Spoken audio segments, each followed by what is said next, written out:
You are safe here. You are warm. You are resting.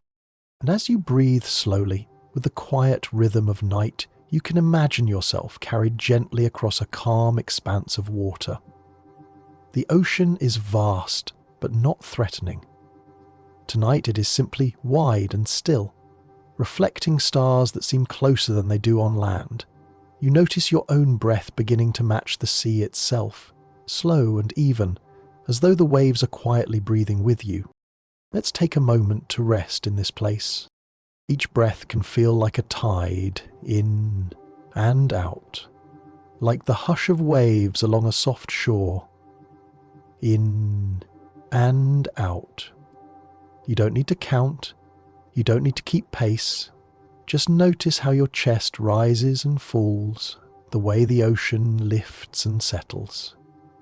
Nothing is hurried. Nothing is forced. There is time for everything here.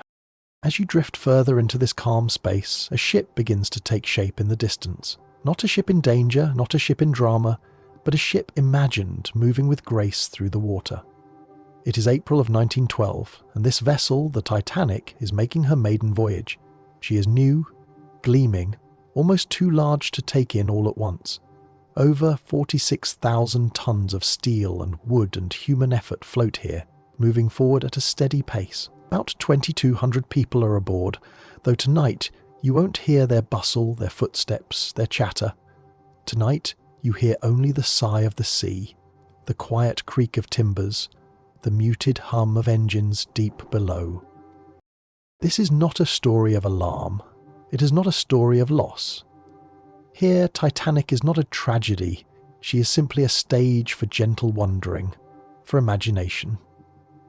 Instead of rushing toward a fateful moment, we are pausing to ask, what if things had unfolded a little differently? What if small choices had bent the course of history toward calmer shores? But before we wander into those questions, let's settle even deeper into the quiet. You are safe. You are held by the night. All the worries of the day have already drifted away. Only the ocean remains. Black, silver-tipped, endless but soft. The ship moves with steady grace, and you move with it. Breathe again, letting your mind follow the ship's slow rhythm.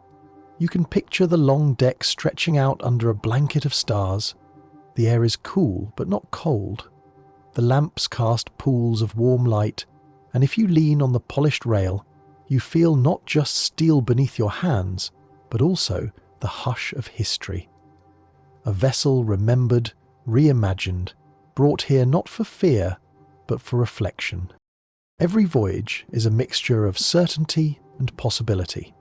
Titanic was certain in her size, in her strength, in the hope she carried across the Atlantic, but possibility was always with her too, woven into the choices of captain and crew, into the weather, into the currents, into the distant signals of other ships. Possibility is what allows us, more than a century later, to ask, what if? What if the voyage had taken another shape, another course, another gentle turn in the story? This isn't a place of sharp answers. It's a place of drifting imagination. You don't have to solve, you don't have to decide. You can simply follow the ripples of each what if as they spread out softly, as gentle as lantern light across calm water. For now, let the facts settle into place as if they are anchors, steady and clear. The year, 1912. The month, April. The ship, RMS Titanic, pride of the White Star Line. A vessel over 880 feet long, carrying passengers of every class, aristocrats, emigrants, families, dreamers, all with their own hopes of a new world. Aboard, just over 2,200 people, each with a beating heart, each with a future still unfolding. The numbers are large, but you don't have to hold them tightly. They are simply there, like constellations in the night sky, markers of scale, reminders of the vastness of both ship and sea. And yet, beyond the numbers, beyond the dimensions, there is a deeper truth. For all her size, Titanic is not invincible. The ocean is always greater. That truth is certain, and it is humbling. But in this telling it will not bring alarm. Instead, it brings perspective. You are small compared to the sea, but you are also safe within it, breathing with it. The ship is great, but the ship too moves gently, like a cradle rocked by invisible hands. So as you begin this journey, you can let your shoulders drop a little further. You can let your breath settle a little deeper. There is no rush. Nothing needs to be achieved. This voyage is for rest, for curiosity that doesn't press but drifts. And when questions come, what if Titanic slowed? What if lifeboats were many? What if help arrived? What if the ship struck differently? They will be explored not with sharp edges, but with soft wonder. Oh, for now, picture the sea as it was that April night. The stars are bright, brighter than city skies ever allow. The Milky Way arcs clear and sharp, almost close enough to brush with your hand. The sea below mirrors it, so that above and below you are surrounded by starlight. The ship moves between sky and water like a dream. You feel it in your body too, the endless rhythm. When we ask what if, we are not rewriting history. We are not erasing what was. Instead, we are drifting into gentle possibility, playing with time as softly as a child skims pebbles over a pond. Each possibility ripples outward. Some ripples vanish into stillness. Some meet others and bend. All of them are temporary, but all of them help us glimpse the richness of what might have been. Titanic is a symbol heavy with history, but here, tonight, we lighten it. We place it in calm waters, unburdened, so we may drift alongside without fear. The ship is simply a companion in the night, and its story is simply a lantern we carry into imagination. So breathe once more with the ocean, in and out, steady as the tide. You are here, safe. The ship is here, safe. The sea is here, timeless, steady, vast, but calm. This is the beginning. From here, we will journey through gentle scenarios, each one a what-if unfolding slowly. But tonight, every path we take leads not to alarm, not to urgency, but to rest. For now, let's stand on the quiet deck together. The lamps glow. The air is cool. The sea breathes slowly with you. And in the distance, the horizon waits, not as a threat, but as a canvas for imagination. You are safe. You are steady, and the night is only just beginning. Imagine the North Atlantic on a cold April evening in 1912. The air is sharp but clear, the sea unusually calm, its surface smooth as dark glass. Overhead, a sky of countless stars seems close enough to touch. Beneath that sky moves a ship, proud and immense, her decks lined with warm lights. This is the Titanic. Her voyage still in motion, her story not yet fixed. Throughout the day, the wireless room has received messages from other vessels scattered across the North Atlantic. The traffic of the sea carries not only greetings and schedules, but also warnings. Ice has been reported, icebergs adrift across the shipping lanes. Several ships ahead and to the north have sent details. Great number of bergs, large ice field. The reports are repeated, written down, passed along. In history as we know it, these warnings were acknowledged, but not acted upon with urgency. Titanic maintained nearly full speed, about 22 knots, pressing forward as though the sea were clear. But here, in this softer imagining, something changes. The captain, perhaps feeling the weight of so many messages, gives a different order. Instead of keeping the engines driving hard, he asks for caution. He calls for a reduction to half speed, from 22 knots down to something closer to 12 or 15. The command is relayed, the engines respond, and the ship herself seems to breathe more slowly. The difference is almost imperceptible at first. Passengers strolling the decks feel no jolt, no lurch, their footsteps continue as before, but in the depths of the vessel, engineers and stokers sense the change. The vibrations soften, the furnace rhythm eases, the pistons turn at a gentler pace. The whole ship murmurs differently now, a quieter hum, as though her immense heart has slowed to a more thoughtful beat. The engines murmur at a slower rhythm. Life aboard continues. Dinner is served, music drifts from the lounges, the ship's company enjoys the glamour of this maiden voyage. Some passengers are aware of ice warnings, though many are not. For most, the only difference is that the ship's passage through the water feels ever so slightly calmer, less insistent. The bow wave is smaller, the wake less frothy. On deck, when one leans over the rail, the sea passes not as a rushing torrent, but as a smooth, unhurried glide. For the officers, the change is clear. Lookouts in the crow's nest, charged with watching the dark horizon, now feel more confident. With the ship's speed reduced, any hazard spotted ahead can be reacted to with more time. Orders to turn, to slow further, to manoeuvre, all carry greater effect when velocity is reduced. A margin of safety, small but real, has been restored. From a technical view, speed mattered enormously. At 22 knots, Titanic covered more than 600 yards in a single minute. A delay of even half a minute in sighting an iceberg meant the difference between collision and safe passage. But at 15 knots, the same half minute offered far more space, far more possibility. The slower pace bought time, and in the language of the sea, time often meant survival. Yet this shift is not only mechanical, it changes the atmosphere aboard as well. The crew feels the relief of a captain who values caution. Officers who had quietly worried about ice feel reassured. Conversations on the bridge soften. The wireless operators, still receiving signals, continue their work, but with a sense that their messages are being heeded. It is not drama, it is not tension, it is simply prudence.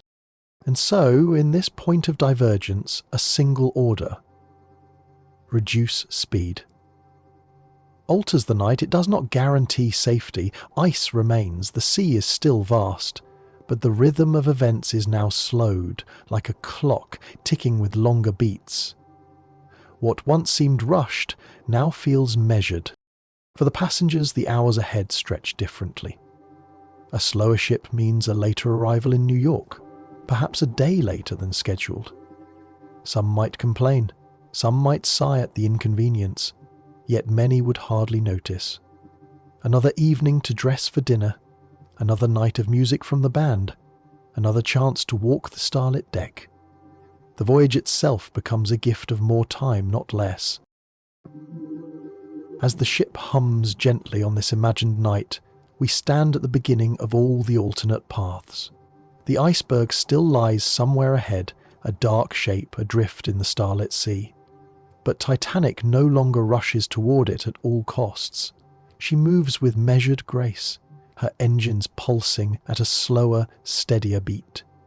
The night is the same, the stars are the same, but possibility has shifted. The point of divergence is simple, almost invisible. No passenger feels a sudden change, no headline will note ship slowed. Yet from this moment, history itself has bent toward another shore. The consequences will ripple outward in ways we will explore slowly, gently, without haste. And for now, as the engines murmur more softly beneath our feet, you can feel the anticipation of a voyage that may unfold more safely. Calm expectation drifts across the decks. The sea is still vast, the night still cold, but within this imagining, the story is no longer bound to tragedy. It is open, like the horizon, wide and waiting. The ship moves more gently now. With her engines eased back, the vibrations through the decks are softer, the wake less frothy, the bow cutting through the sea with calm assurance rather than insistence. To those aboard, the difference is subtle, but over the hours it becomes clear. This is a voyage at leisure, a crossing stretched, not by misfortune, but by time itself being allowed to breathe. Meals in the grand dining saloons linger longer. Without the pressure of precise schedules, courses stretch into conversations and conversations into quiet laughter. Candles burn low, silver glints beneath chandeliers, and music from the ship's band drifts in faint strains through open doors. Stewards move at the same careful pace, but the rhythm feels unhurried, as though the entire ship has aligned itself with a slower heartbeat. On deck, the change is more obvious. With the ship gliding at 15 knots rather than 22, the air passing over the rails is less sharp. Passengers walking their evening promenades feel less rush of wind in their hair, less sting on their cheeks. Deck chairs, arranged in long, neat lines, are filled with readers, nappers, and those who simply gaze at the sea. The slower speed means that the sun, when it crosses the sky, seems to linger longer at the edges of the horizon. Deck chairs bask longer in the afternoon sun, and so do those who recline in them, wrapped in rugs against the chill. Diaries that might have recorded brisk passage now note something different. Words like leisurely and restful appear. Another day at sea, one might write, the weather fine, the company pleasant, and the ship steady. Children, less confined by seasickness, play longer on deck. Couples stroll hand in hand, the vastness of the ocean spread endlessly around them. With an extra day stretched into the journey, there is less hurry, less sense of rushing toward an end. The ship herself feels alive in a different way. She no longer thrusts forward as though chasing the horizon. Instead, she glides, as though in conversation with the water. From the lounges, passengers glance through broad windows and see the calm sea sliding by, not rushing, not insisting. From the bridge, officers watch the horizon, knowing they have bought themselves more time, more space to act if needed. The pace of the world on board has shifted. This slower voyage brings small ripples of change. Letters written to loved ones include not only descriptions of the ship's size and luxury, but also the pleasure of time unspooled. Some remark on the extra hours to read novels from the ship's library. Others describe the simple joy of standing at the rail, listening to the ship's softened hum. The wireless operators, no longer overwhelmed by a hurried stream of personal messages, find more time to handle ice reports, to keep the ship connected to the invisible web of others crossing the ocean. For those in first class, another gala dinner, another night of music, another round of champagne and conversation. For those in second class, more evenings of song and companionship, of lectures and shared games. For those in steerage, more days of anticipation and story swapping, of imagining what lies ahead in America. Each class experiences the voyage differently, yet all are touched by this one common shift. More time. The Atlantic itself, indifferent yet immense, becomes a little more companionable at this slower pace. The ship is less a rushing arrow and more a drifting lantern. The seabirds that wheel and dive seem closer, lingering near the wake rather than vanishing quickly behind. The stars at night appear even more endless, for the ship beneath them moves so slowly it feels as though she is standing still. This is a certainty of slower travel. When time expands, awareness expands with it. Instead of one hurried crossing, there are 24 small moments stretched across an extra day. A child remembers chasing a ball down the deck. A passenger recalls a tune played twice by the band, with time to hum along. A letter, begun in the morning, is finished in the evening without haste. The voyage becomes not a means to an end, but a space in itself, a place of unfolding days, rather than a dash toward arrival. The difference, measured on paper, is simple. At 22 knots, Titanic would have steamed into New York on schedule. At 15, she would arrive roughly 24 hours later, just one day.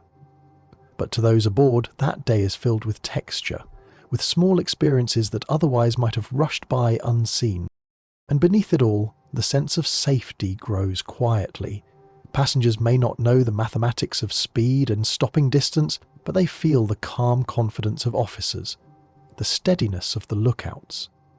The sea is not without risk, but the ship, slowed, is not tempting it so boldly. The difference is not visible in fireworks or proclamations. It is visible in the serenity of ordinary hours. So the ship continues across the Atlantic, engines thrumming low, time stretched open. A voyage becomes a drifting world in itself. The passengers lean into the rhythms of the sea, slower, more deliberate, almost meditative. The horizon waits patiently, and within the ship's glow, life unfolds as softly as the ocean swells. This is how the crossing feels now. Not hurried, not insistent, but unspooled like a long, gentle song. And as the ship glides onward, the day closes in tranquility, settling all aboard into the quiet rhythm of their journey. The slower pace becomes not a burden but a gift, the gift of presence, of more time to live within the voyage itself. The night draws in again, the stars sharpen in their brilliance, the ship breathes slowly with the ocean, and so do you. The rhythms of daily life drift onward, unhurried, patient, steady as the tide. The night is clear, the air is crisp, the sea is calm, so calm it almost hides its danger. Ahead, unseen in the dark, lies an iceberg drifting silently south, a fragment of ancient ice carried from Greenland's glaciers. In history, Titanic met this berg suddenly, spotted too late. Lookouts saw a looming shadow only 37 seconds before impact. The helm turned hard, the engines reversed, but the momentum of a 22-knot ship was too great. Instead of striking head-on, Titanic scraped along the berg, tearing a gash hundreds of feet long. But here, in this imagining, the story bends. The ship is moving more slowly. Not 22 knots, but closer to 15. At that pace, the same 37 seconds of warning offers far more space, far more time for human eyes and human hands to respond. The lookouts in the crow's nest, shivering in the cold, sweep the horizon again and again. One notices a faint difference in the starlit darkness, a shadow where stars should be. He rings the bell, reaches for the telephone, and reports, "Iceberg right ahead." The bridge reacts. At full speed, those moments were nearly hopeless. At slower speed, they are precious. The order to turn the wheel brings a gentler, more effective response. The rudder catches the water. The bow begins to ease aside. It is still close, still urgent, but no longer impossible. The massive ship, with her slower momentum, answers the helm more willingly. The engines, already running at reduced force, are easier to reverse. Instead of a frantic heave, the maneuver feels measured, as though the ship herself understands and adjusts. From the deck, passengers feel only a subtle shift, perhaps a slight tilt beneath their feet, perhaps a faint change in the pitch of the engines. Some notice nothing at all. Others glance up at the night sky, unaware that history itself has just bent toward another path. For out ahead, the looming berg no longer strikes the ship's flank in a deadly scrape. It passes instead at a safer distance, close enough that the glittering wall of ice may be glimpsed by those awake on deck, but far enough to leave only a memory. In another version of this imagining, the turn is slower, the distance tighter. The bow does not entirely miss the berg, but brushes its side. Yet even then, with reduced speed, the force is different. The nudge is not a tearing wound, but a glancing kiss. Steel may dent, paint may scrape, but the watertight bulkheads remain intact. The ship sails on, scarred but sound, her passengers unaware how close she came to disaster. A shadow glimpsed earlier, the wheel easing round, and then the sea is clear again. And this alternate night is not filled with panic, it is filled with quiet relief. Officers on the bridge breathe easier, lookouts wipe their eyes, and the crew continues with their duties. Perhaps later, in the smoking rooms and dining saloons, word spreads that a berg was sighted and avoided. Passengers discuss it with the same tone one might use for a storm past or a near miss with fog. A curiosity, not a catastrophe. In diaries, one might read the line, "Saw a great berg tonight, ship avoided neatly, quite a sight." The physical facts are plain. At 15 knots, Titanic would travel about 460 yards in 37 seconds. At 22, she covered more than 670 yards. That extra 200 yards could be the difference between destruction and survival. Less momentum also meant less inertia and less strain on the rudder. These are technical truths, but in the calm of imagination, they become something simpler. More time. Time to see, time to steer, time to pass by. The iceberg itself, massive and ancient, would continue southward on its own path, indifferent to the near encounter. In the weeks ahead, it might melt, break apart, or drift into warmer waters. But Titanic, spared from contact, would glide onward, her passengers blissfully unaware that their safe passage hinged on seconds and speed. The sea returns to silence. The stars remain brilliant, untouched by human worry. And Titanic, instead of being carved open by an unseen wall of ice, continues her glide across the Atlantic as though nothing at all has happened. This is the gift of slowing down. Possibility reshaped by the smallest margin. A ship that once was doomed is now spared. A night that once was filled with loss is now filled with calm navigation. No alarms ring, no lifeboats lower. Instead, the voyage continues in peace, the berg left behind, the horizon still open. And as we picture the ship easing safely around the shadow, the calm spreads outward. The sea is not conquered but respected. The officers return to their duties.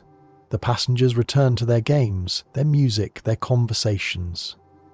And the story drifts onward, untroubled, as though history itself has exhaled in relief. The night remains clear, the air remains crisp, and the great ship sails on, steady and safe, into the open Atlantic. The ship has passed safely through the ice fields. The berg that once changed history has been left behind, a silent shadow adrift under the stars.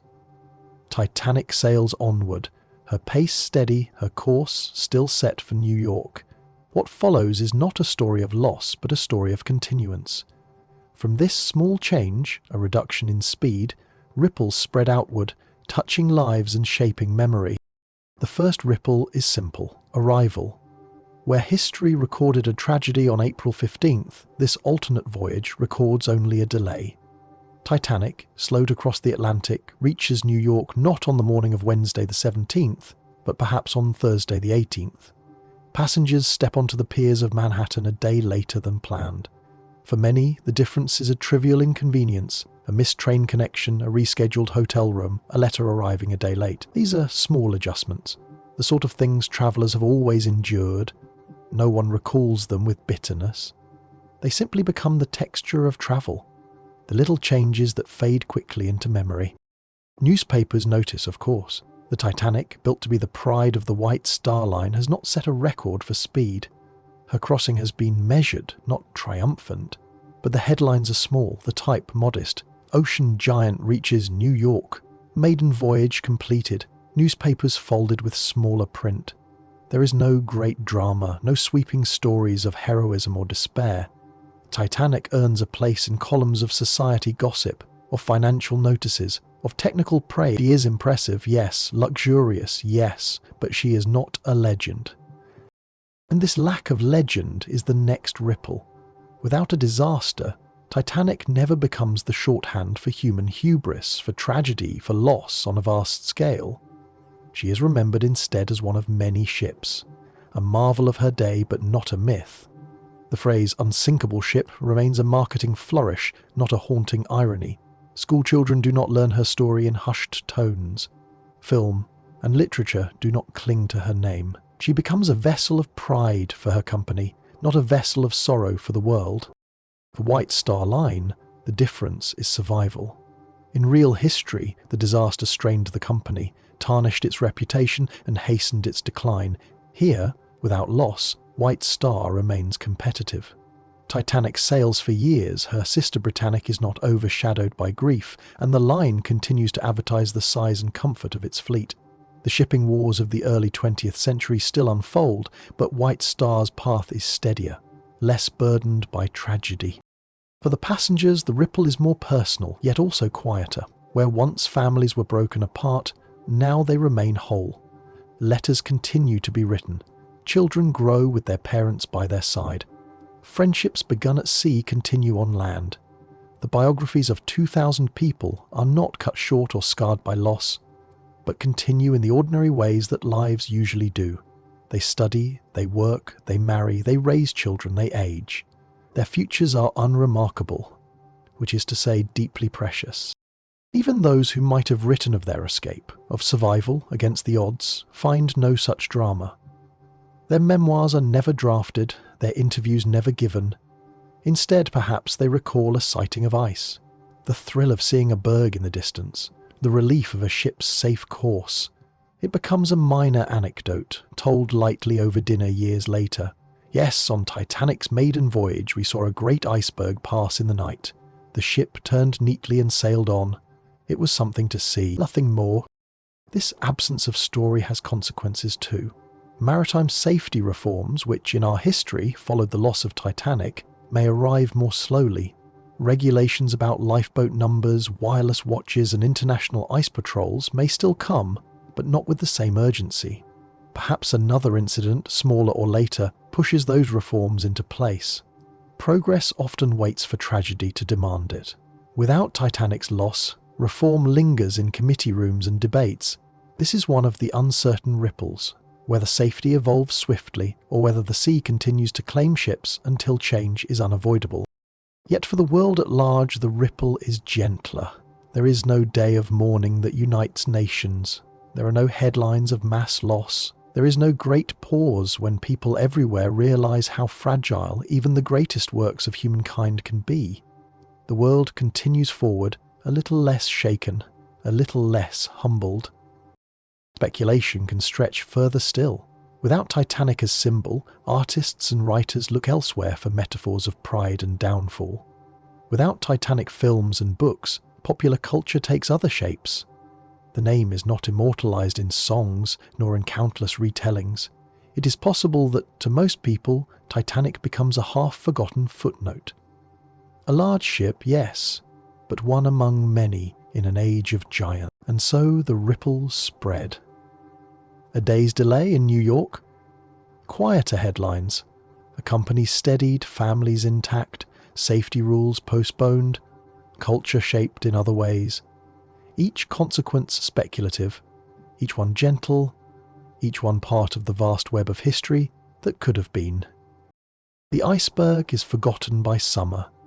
Titanic sails again, across and back many times, carrying thousands more passengers in safety. She may encounter storms, she may weather gales, she may one day be retired and scrapped like all ships are, but she is not a monument of grief. She is not a legend of loss. She is simply a ship that served, that carried, that endured. And as this imagining settles, we return to the quiet of the night. The sea is wide and calm. The ship glides forward, unharmed, her passengers resting in their cabins, dreaming of New York to come. History in this telling is softer, quieter, more ordinary. It is not the sharp edge of tragedy. It is the smooth unfolding of life as it might have been.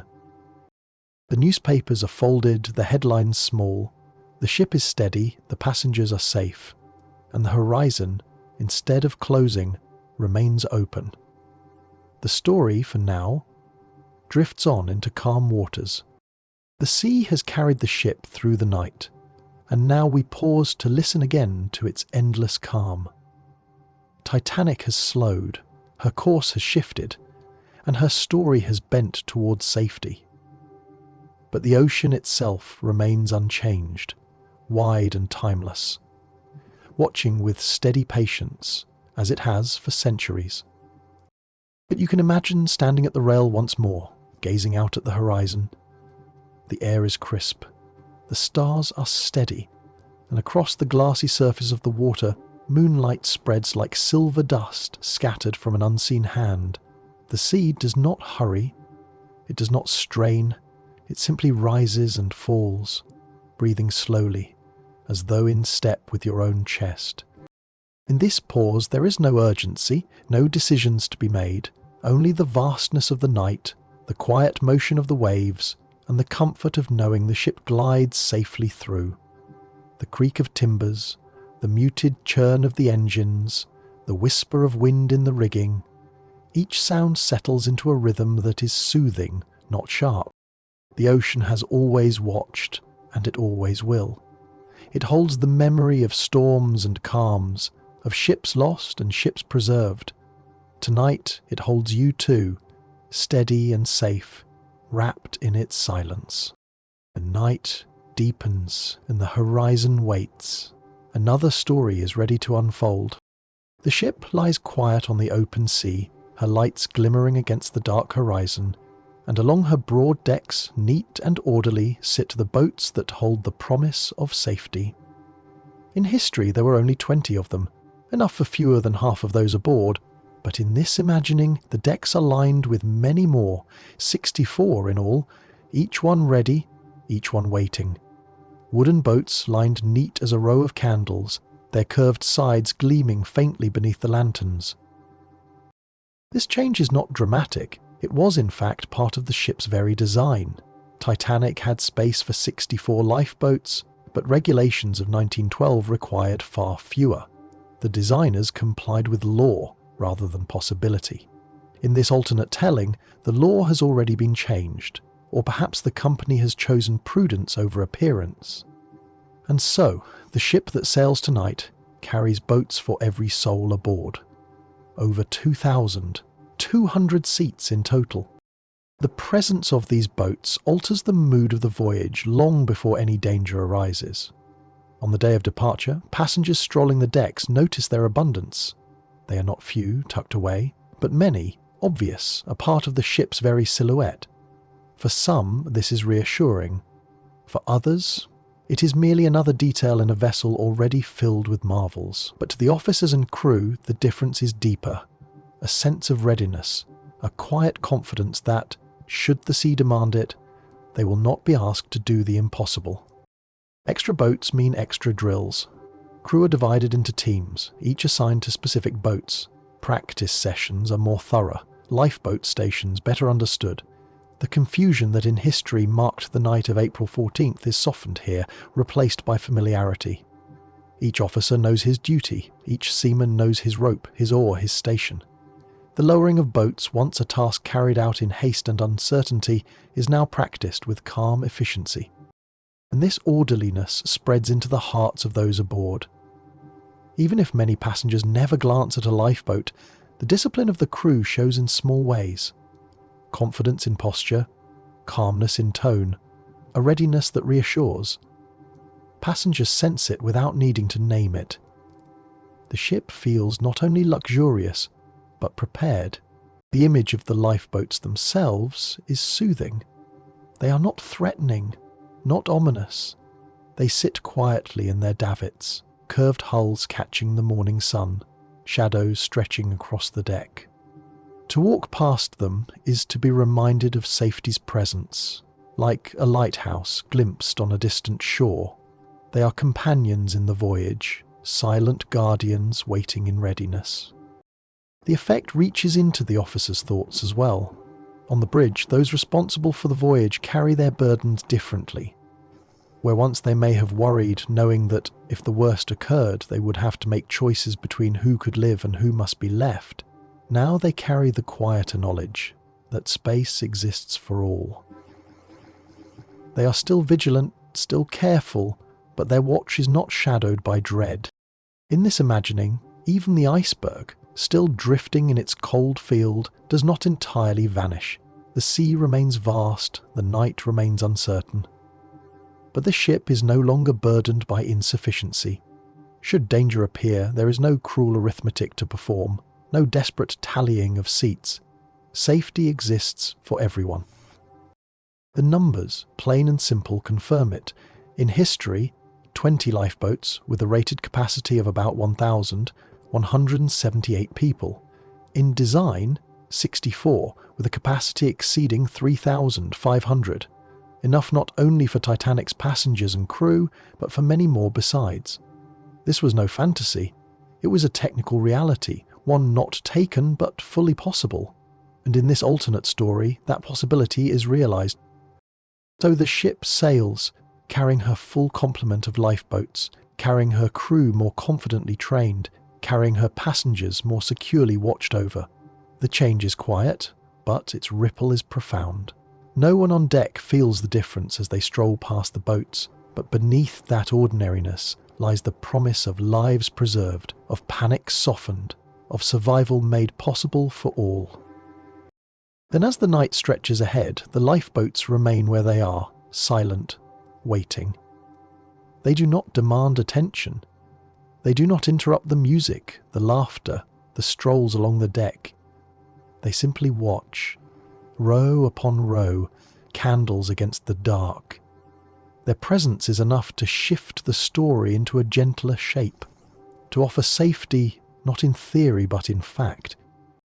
The voyage continues, steady and calm, the sea breathing quietly against the hull, and lined along the rails, like guardians, the boats rest in place, symbols of preparedness, of prudence, of care. The ripple they create has only begun. Night has fallen, and the ship sails under a canopy of stars. The sea is calm, the air sharp. In history, this was the night when an iceberg's strike would set off confusion and despair. But in this imagining, the story moves gently into another shape.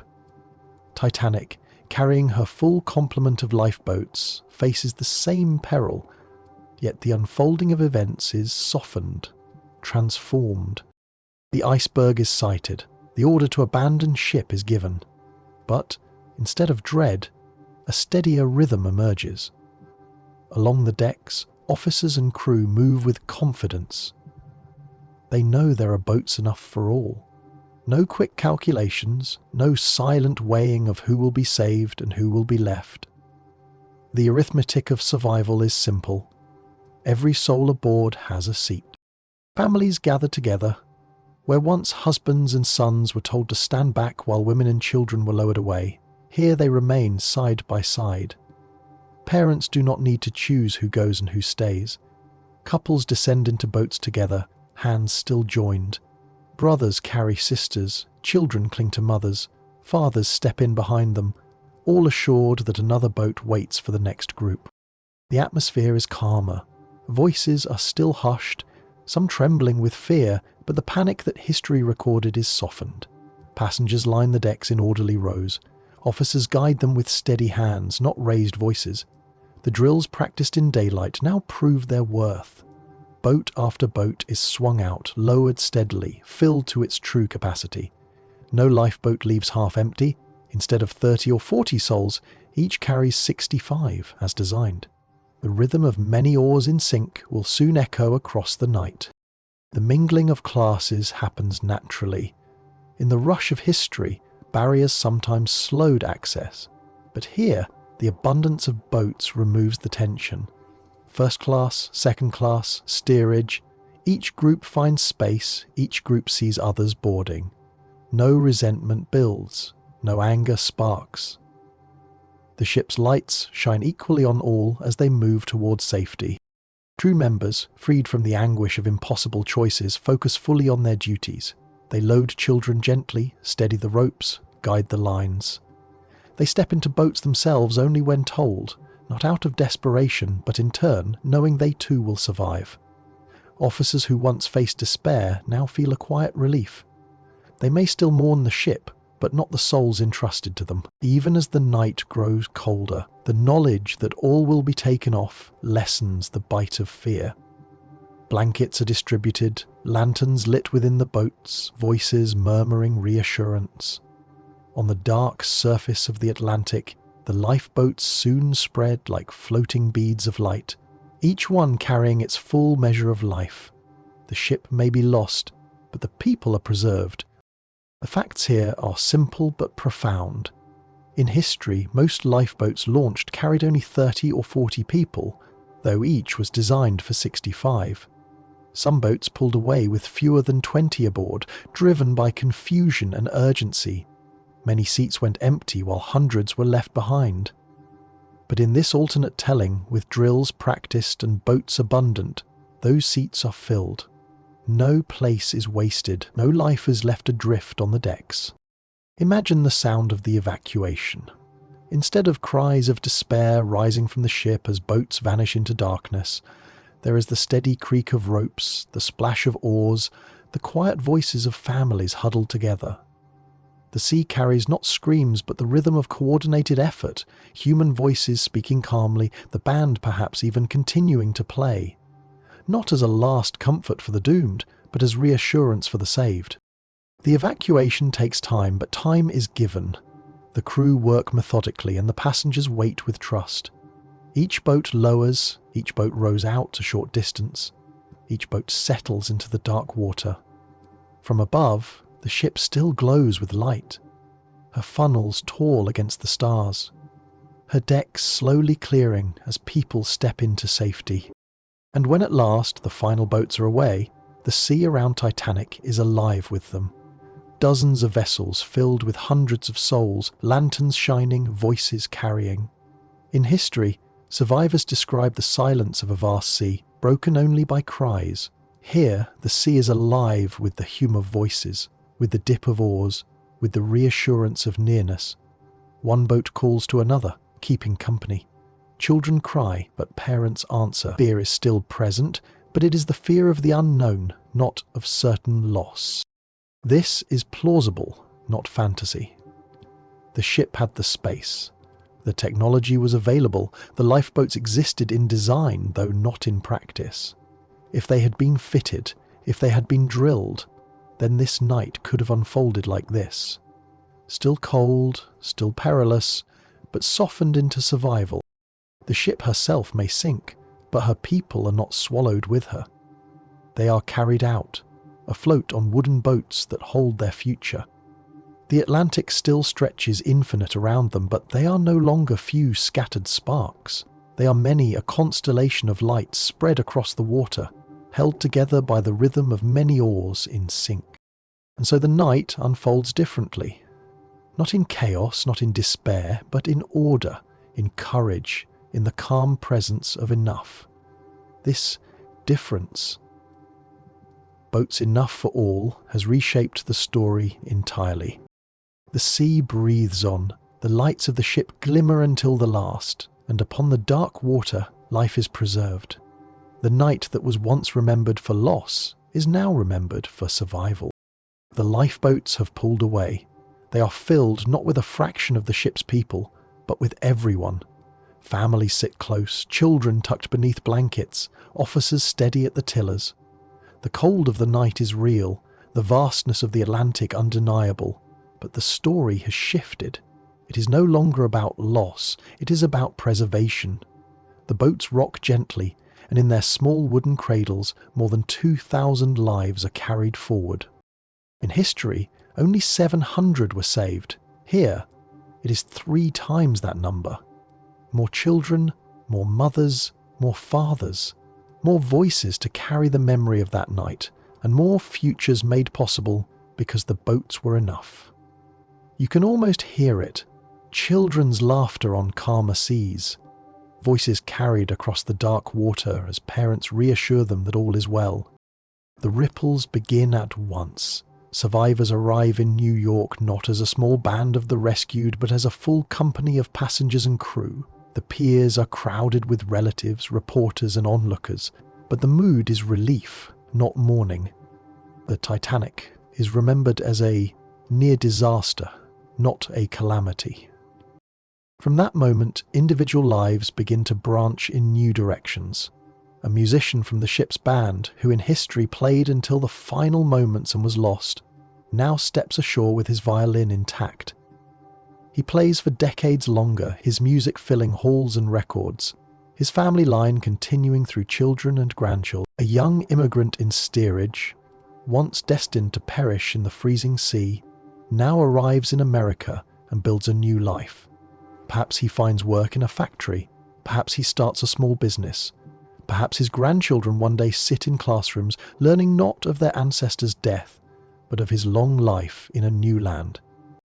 A writer who once might have been remembered only as a name on a memorial, lives to publish more novels, to inspire readers, to pass down stories that would have vanished otherwise. An engineer, saved with his family, continues his work in design, perhaps contributing to future ships, future machines. A child saved grows to become a teacher, influencing hundreds of students who in turn influence countless others. Each survivor is a stone dropped into water, and the ripples spread outward for generations. The impact touches public life as well. Some survivors were prominent figures, men and women of wealth and influence. Their preservation changes how politics, business and society evolve. A financier who once was lost continues to guide investments, perhaps changing which industries rise first. A politician spared may play a role in debates years later, influencing laws or reforms. Even in subtle ways, the presence of these individuals alters the texture of history. And beyond the grand names are the ordinary families. Mothers who lived to raise their children, fathers who remained to guide their households, siblings who grew old together instead of being parted by the sea. Each of these ordinary lives extended into time builds countless unnoticed legacies. A child born because a parent survived, a story told at a family table, a photograph passed down through generations. These are the small but precious ripples of life preserved. The numbers themselves speak volumes. More than 1,500 who were lost are now carried forward.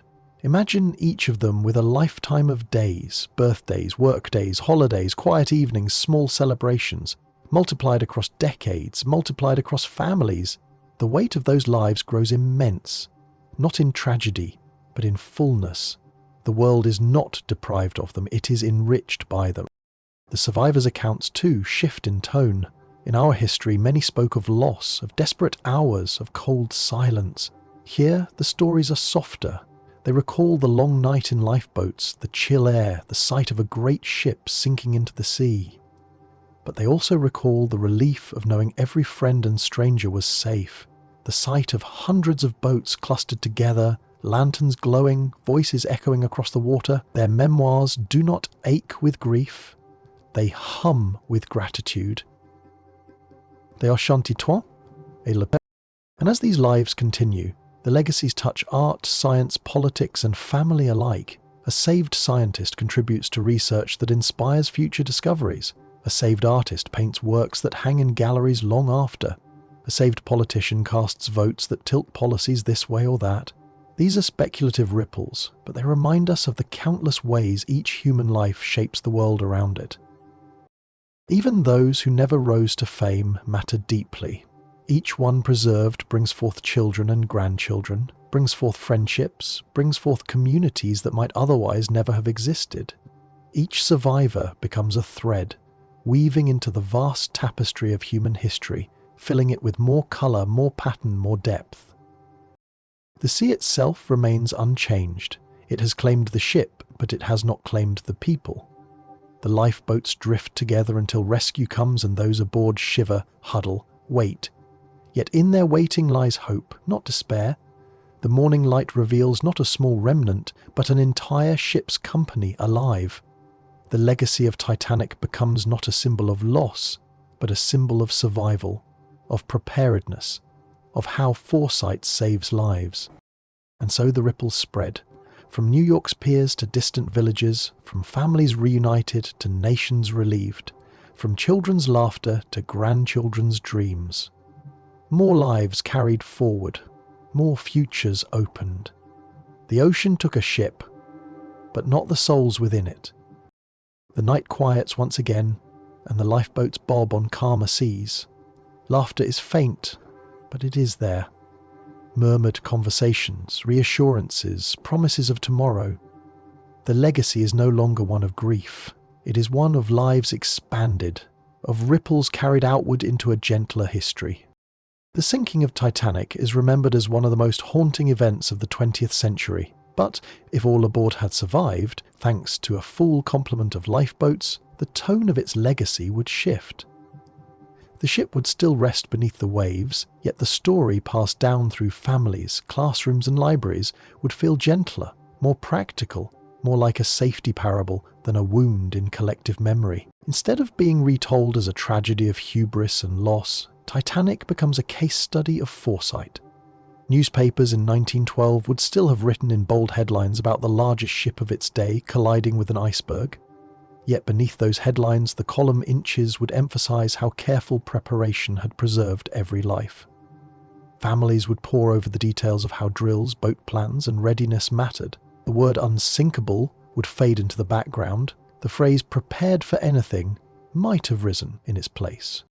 Maritime law reforms would still come. The near loss of so many would demand stronger standards.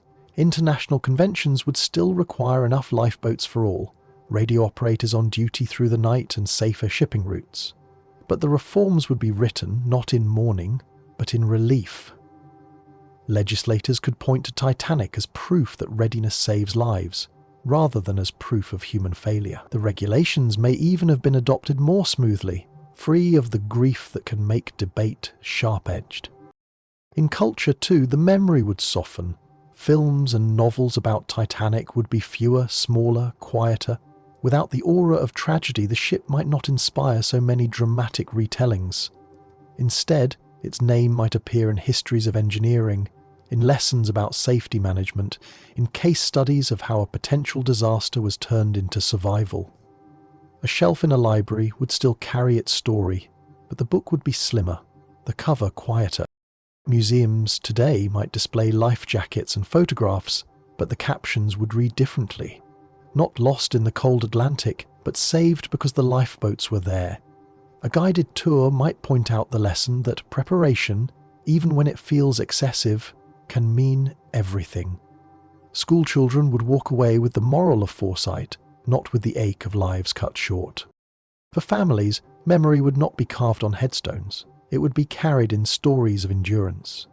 Descendants would recall grandparents telling of a cold night, of huddling together in boats, of the awe of watching a giant ship sink. They would recall the fear, but also the immense relief when rescue arrived. Instead of silence at the dinner table, there would be tales told with shivers and laughter, a family story passed along as an adventure survived, not a loss endured. The Titanic, in popular imagination, might never have become shorthand for disaster. The phrase "another Titanic" would not be used to describe failures or collapses.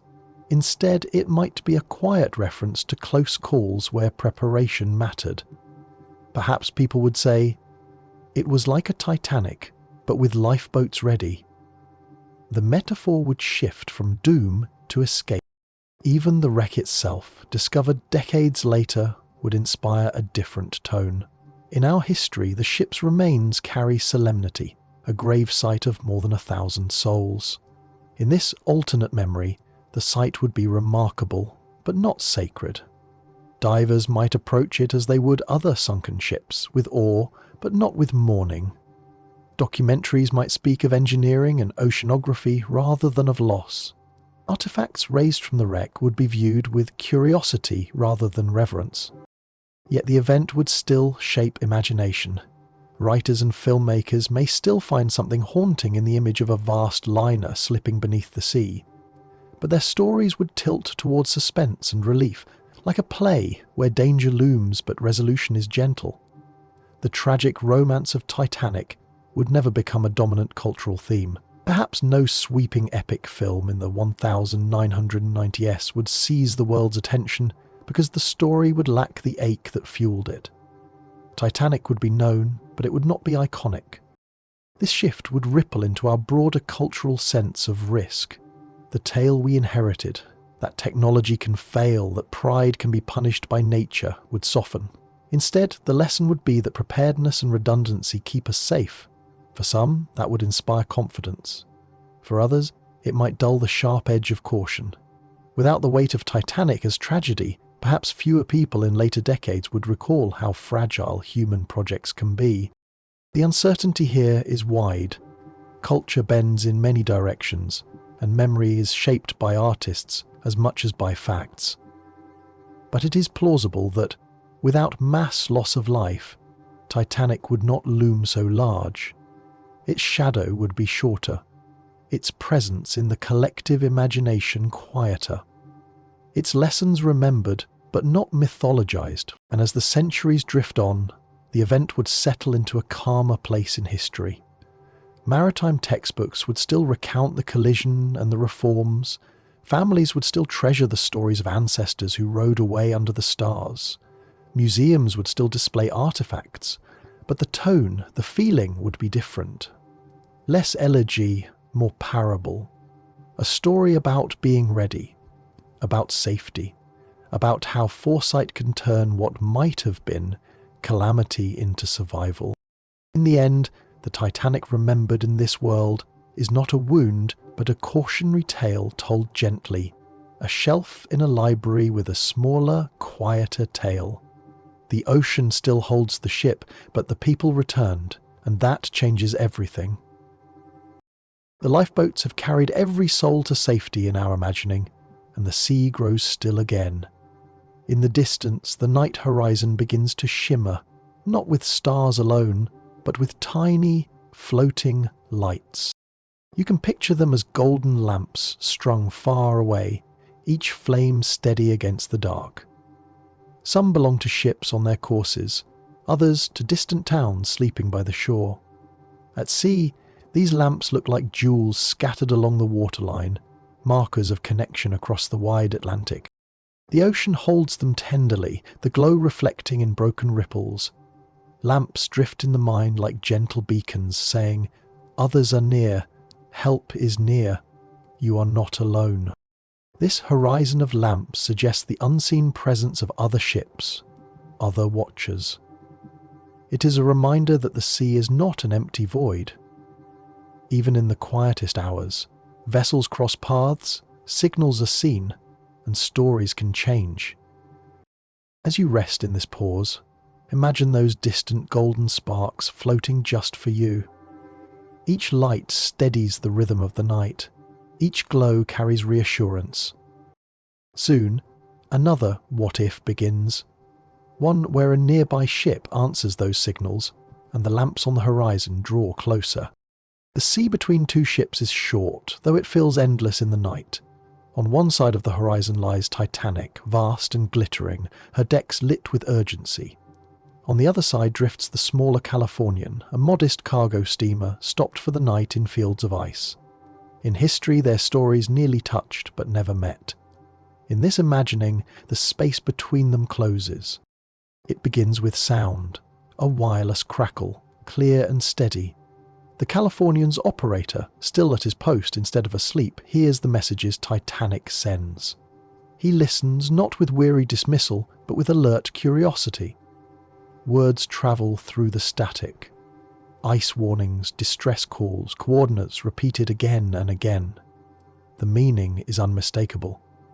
Another ship is in trouble, and not far away. Up on Californian's decks, the rockets in the distance are also seen differently. They are not mistaken for festive lights or curious flares, but are recognized for what they are, signals of distress. Officers do not shrug or turn away. Instead, they confer, alarmed yet steady, and orders are given quickly. The captain is roused without hesitation. A ship is calling for help, and they are near enough to answer. In reality, the Californian was perhaps 10 to 20 miles away, so close that her silhouette might have been visible if the night had been clearer. For an ocean crossing, this is almost side by side. In our alternate path, the engines that had been idled are stirred to life. Steam pressure is raised, the vessel begins to move forward, crunching slowly past floes of loose ice. Her lamps brighten, her wireless hums with confirmation, and her course bends toward the desperate calls. The effect of this single decision is enormous. With Californian underway, Titanic's signals do not fall unanswered. Instead, there is the reassurance of a voice across the ether, a human reply that says, "We are coming, hold on." For those on Titanic's bridge, this message would alter the mood entirely. Where before there was despair at the silence, there is now the knowledge that aid is on its way. You can picture the atmosphere on Titanic shifting with this. The officers, still burdened with their tasks, move with steadier purpose, knowing their choices might soon be supported. The passengers, hearing whispers of another ship approaching, cling to hope that rises above panic. Even as lifeboats are lowered, even as the night unfolds, the promise of another vessel drawing closer carries a profound change. And on Californian herself, the crew feels the weight of history tilting. They know they are sailing into danger, ice fields pressing around them, but the urgency of the rockets and the clarity of the wireless drive them forward. Men lean over the rail to peer into the night, scanning for Titanic's lights. The wireless set hums again with coordinates, tightening the line of approach. Engines push harder, oars are made ready, lamps are readied for signalling. This reimagining does not erase the iceberg. It does not undo the damage already done. Titanic still carries her wound. But what changes is the web of human response, the net of rescue cast wide before the sea can fully claim its toll. Instead of distance and silence, there is proximity and contact. Instead of a story of missed chances, there is a story of answered cries. In this moment, the scene is suspended. Titanic remains vast, stricken, yet lit against the water. Californian is smaller, purposeful, her hull pushing through the flows. Between them is not 20 miles of dark sea, but a bridge of communication, wireless crackle, steady engines, lanterns glinting on approaching decks. The night still holds its uncertainty. Ice is present, the Atlantic remains cold. But now, hope has form. A ship in motion, a voice in the static, a promise made real.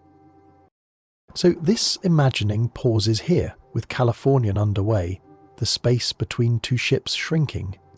What unfolds next belongs to the rhythm of oars, the passing of lamps, and the meeting of lives that history never allowed.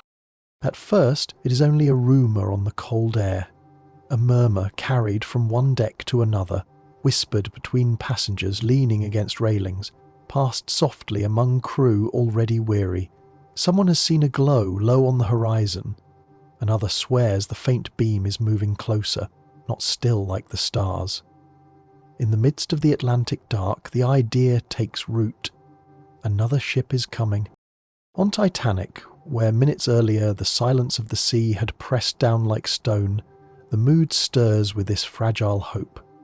Families huddled at lifeboat stations find themselves glancing outward instead of downward.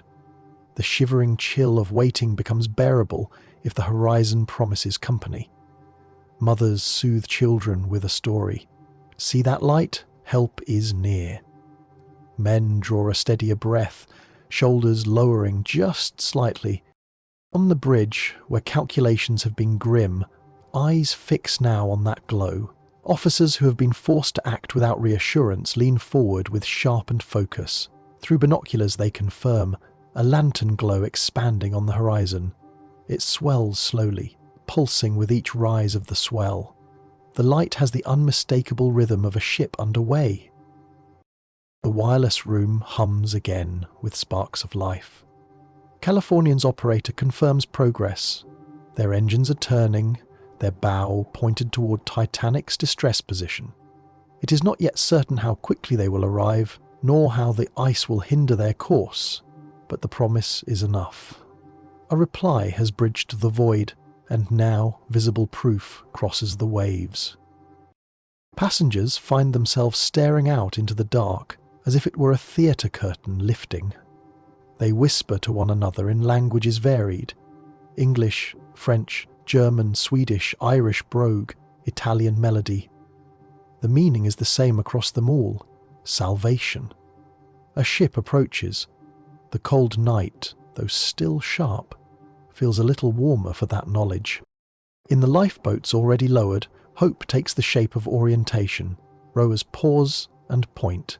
Some laugh in relief, the sound fragile but real. The glow means that their drifting will not be endless, their wait not in vain. They murmur to one another, leaning over the gunwales to keep the glow in sight.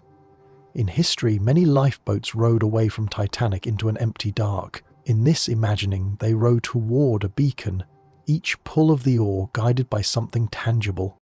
The Californian, small against the sea yet mighty in her timing, grows clearer with each passing mile. Lamps brighten as they near. Officers aboard Titanic imagine the outlines of her hull emerging, black against the silver wash of the night.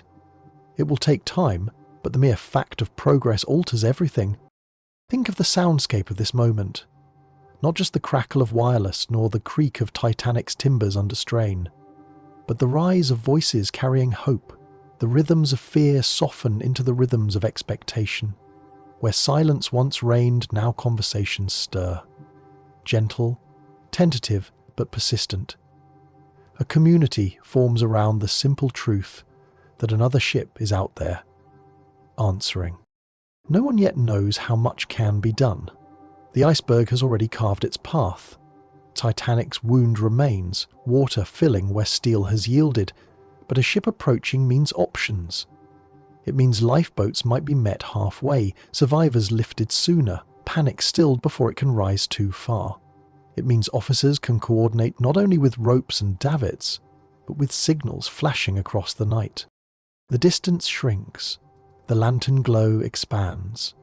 What was once a rumour is now undeniable. A ship approaches. This imagining lets us linger in that fragile but powerful moment, before the actual transfer of passengers, before ropes or lifeboats cross paths. There is this pure stretch of reassurance, the knowledge that someone is coming. The night remains cold, the sea remains vast, but the human heart settles differently now.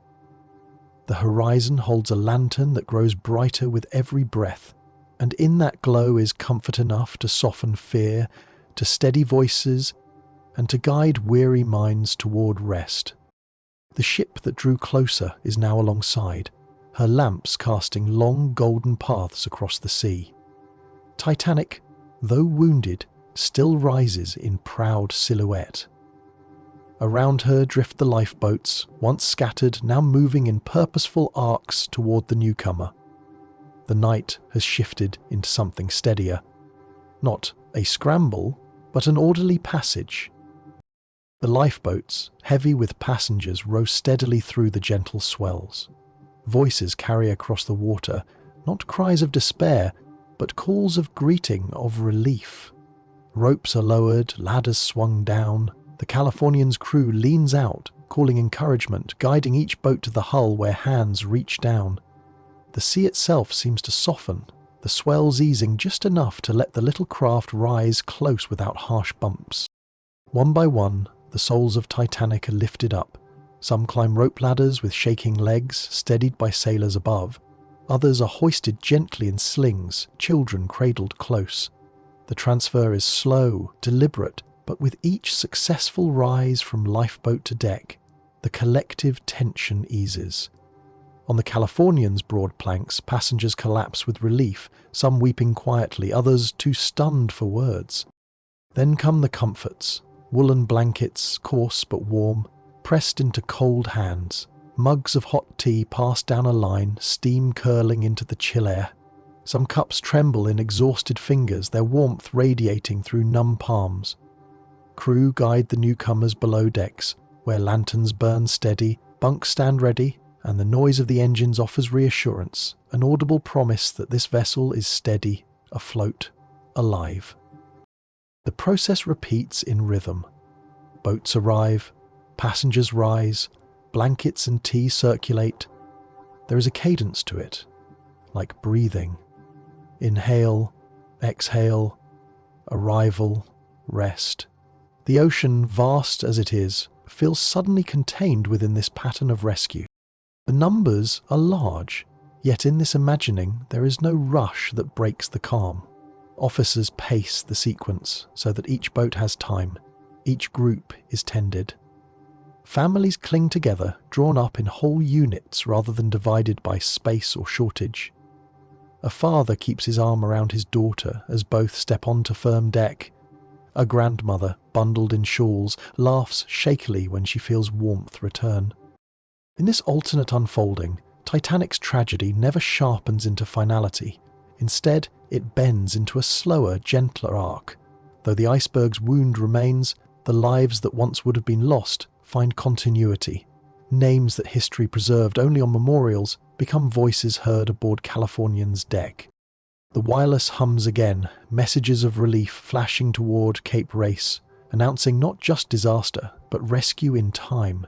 Soon the world will know that Titanic struck ice, but that her people were carried safely. The headlines will still be bold, but they will tell of survival, not mass loss. In this nightscape, the strongest impression is one of touch. The warmth of wool passed hand to hand, the press of blankets into weary arms, the steam of tea cupped between palms. These are not grand gestures, but simple ones, human threads binding fear into calm. As the transfer continues, the stars overhead remain constant, but their distance feels less lonely. Two ships, two communities, now joined, move together under their light. The ocean, immense and cold, becomes for a time a corridor of safety, lit by lanterns and warmed by wool. It is a rescue without panic, carried by steady oars, careful lifts, and the quiet rhythm of survival assured.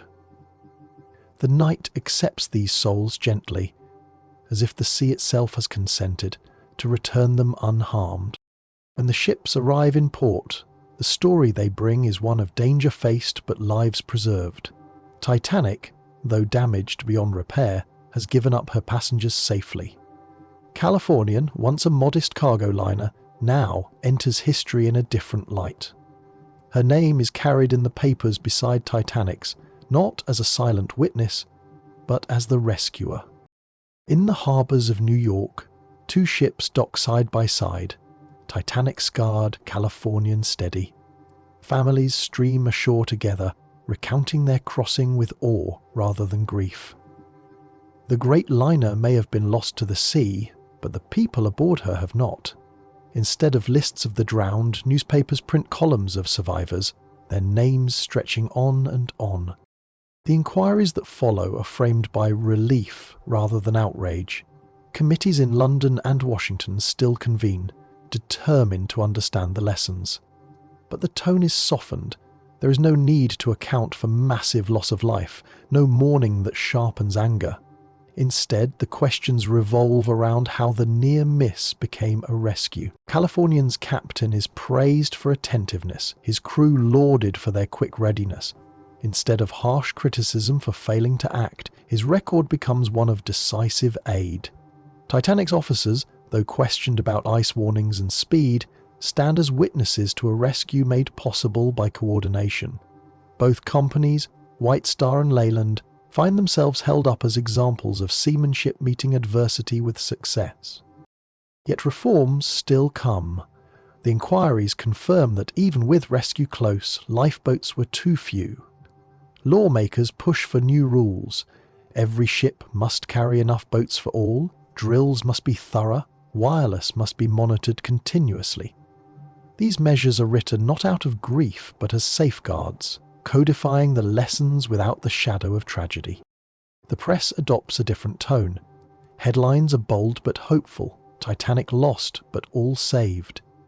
Illustrations show the Californian's lamps approaching through the dark. Stories recount passengers stepping safely onto the rescue ship, blankets around their shoulders, voices trembling with relief.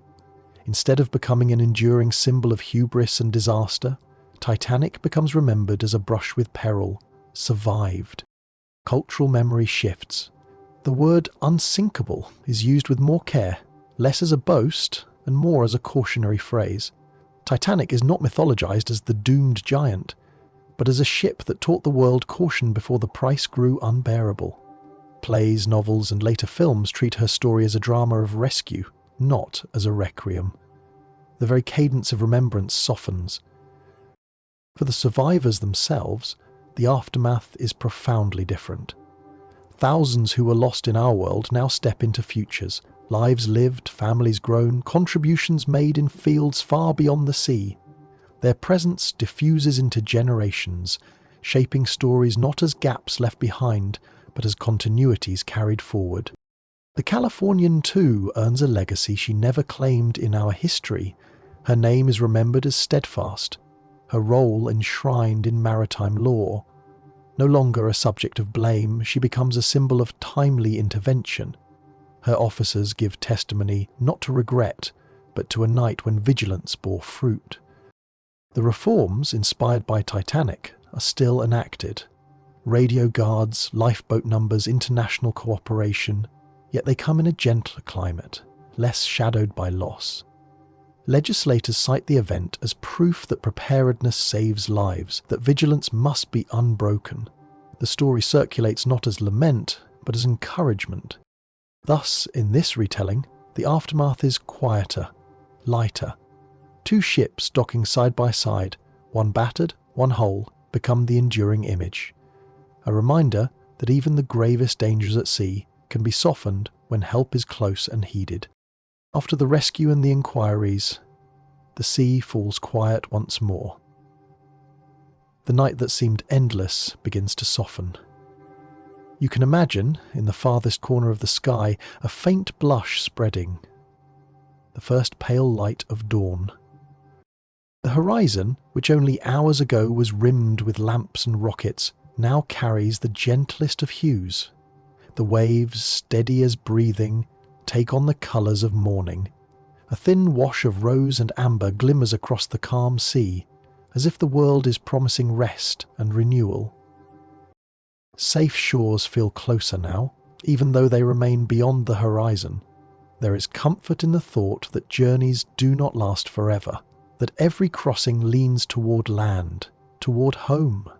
The sea, which holds so many stories, also holds the rhythm of continuity, nights giving way to days, shadows yielding to light. In this moment, you rest with that certainty. The calm surface, the distant glow, the faint touch of warmth in the air, all say that safe shores are in sight, even when unseen. Soon, we will imagine another what if. Another path where Titanic and her people met the iceberg differently, not avoided or rescued, but encountered in a steadier way. But for now, you may stay with the dawn, and the knowledge that each horizon carries hope. In this imagining, the night of April 14th unfolds almost the same. Stars scattered wide, the air sharp, the sea unusually still. Lookouts scan the horizon with cold reddened eyes. When the shadow of the iceberg rises, the alarm bell still sounds. The urgent call still rings down. But here, instead of the quick swing of the wheel, the rudder is held steady.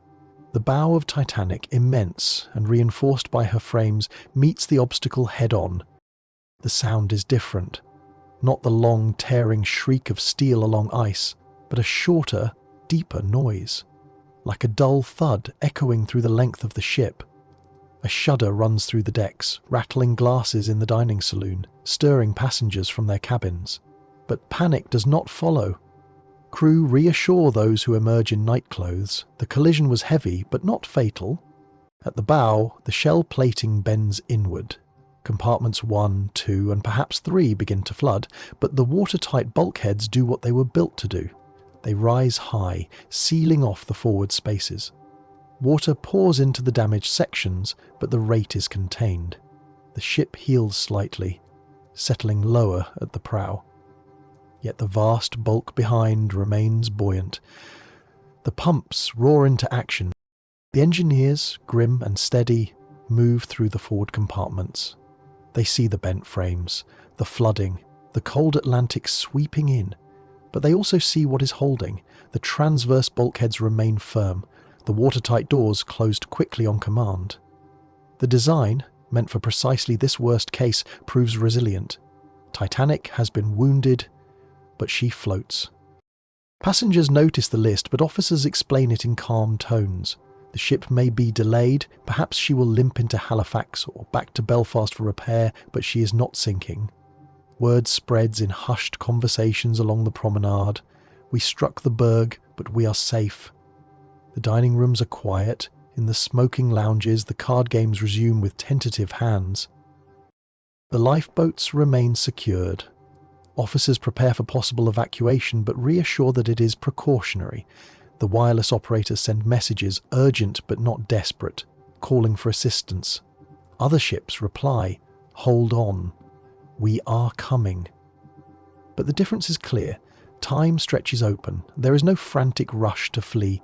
No bitter cold endured in open boats. The iceberg, having absorbed the blow, drifts astern into the darkness. Titanic steadies, her engines stopped, her bow low in the water, yet her heart still strong. She is hurt, but she is afloat. The decision to hold the helm straight becomes the hinge of history.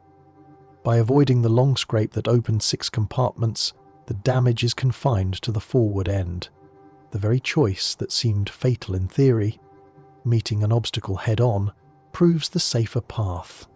The watertight design, criticised in hindsight in our world, here demonstrates its intended strength. From this night onward, Titanic's story changes. She is remembered not as the ship that sank on her maiden voyage, but as the liner that survived an iceberg by the discipline of her crew and the solidity of her design. The word unsinkable takes on a steadier meaning, not as arrogance, but as reassurance.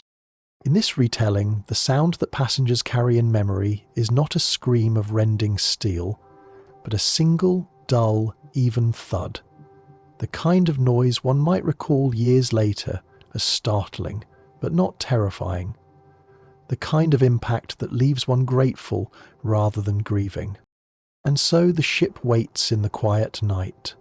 Lights burning brightly against the darkness, pumps working, bulkheads sealed. The sea presses in at the bow, but the vastness of the vessel resists. There is time, and time makes all the difference. The first minutes pass with unease. Passengers, startled by the heavy thud and brief shudder, drift into corridors and companionways. Some wear dressing gowns, others clutch blankets. A few carry pocket watches or novels hastily snatched from bedside tables. The ship's heartbeat, the quiet vibration of her engines, has ceased, and without it the silence feels immense. Yet the officers move quickly, boots ringing firm across steel decks. Their voices even. They direct crewmen to check compartments, to survey the bow, to send steady reports back to the bridge. At the sharp end of the ship, water continues to pour in, hissing and foaming where iron bent inward, but the bulkheads hold.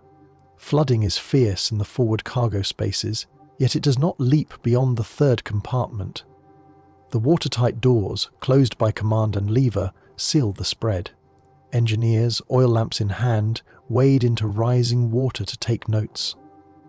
The scene is wet, cold, but not panicked. They return with soaked trousers and measured words. Flooding contained.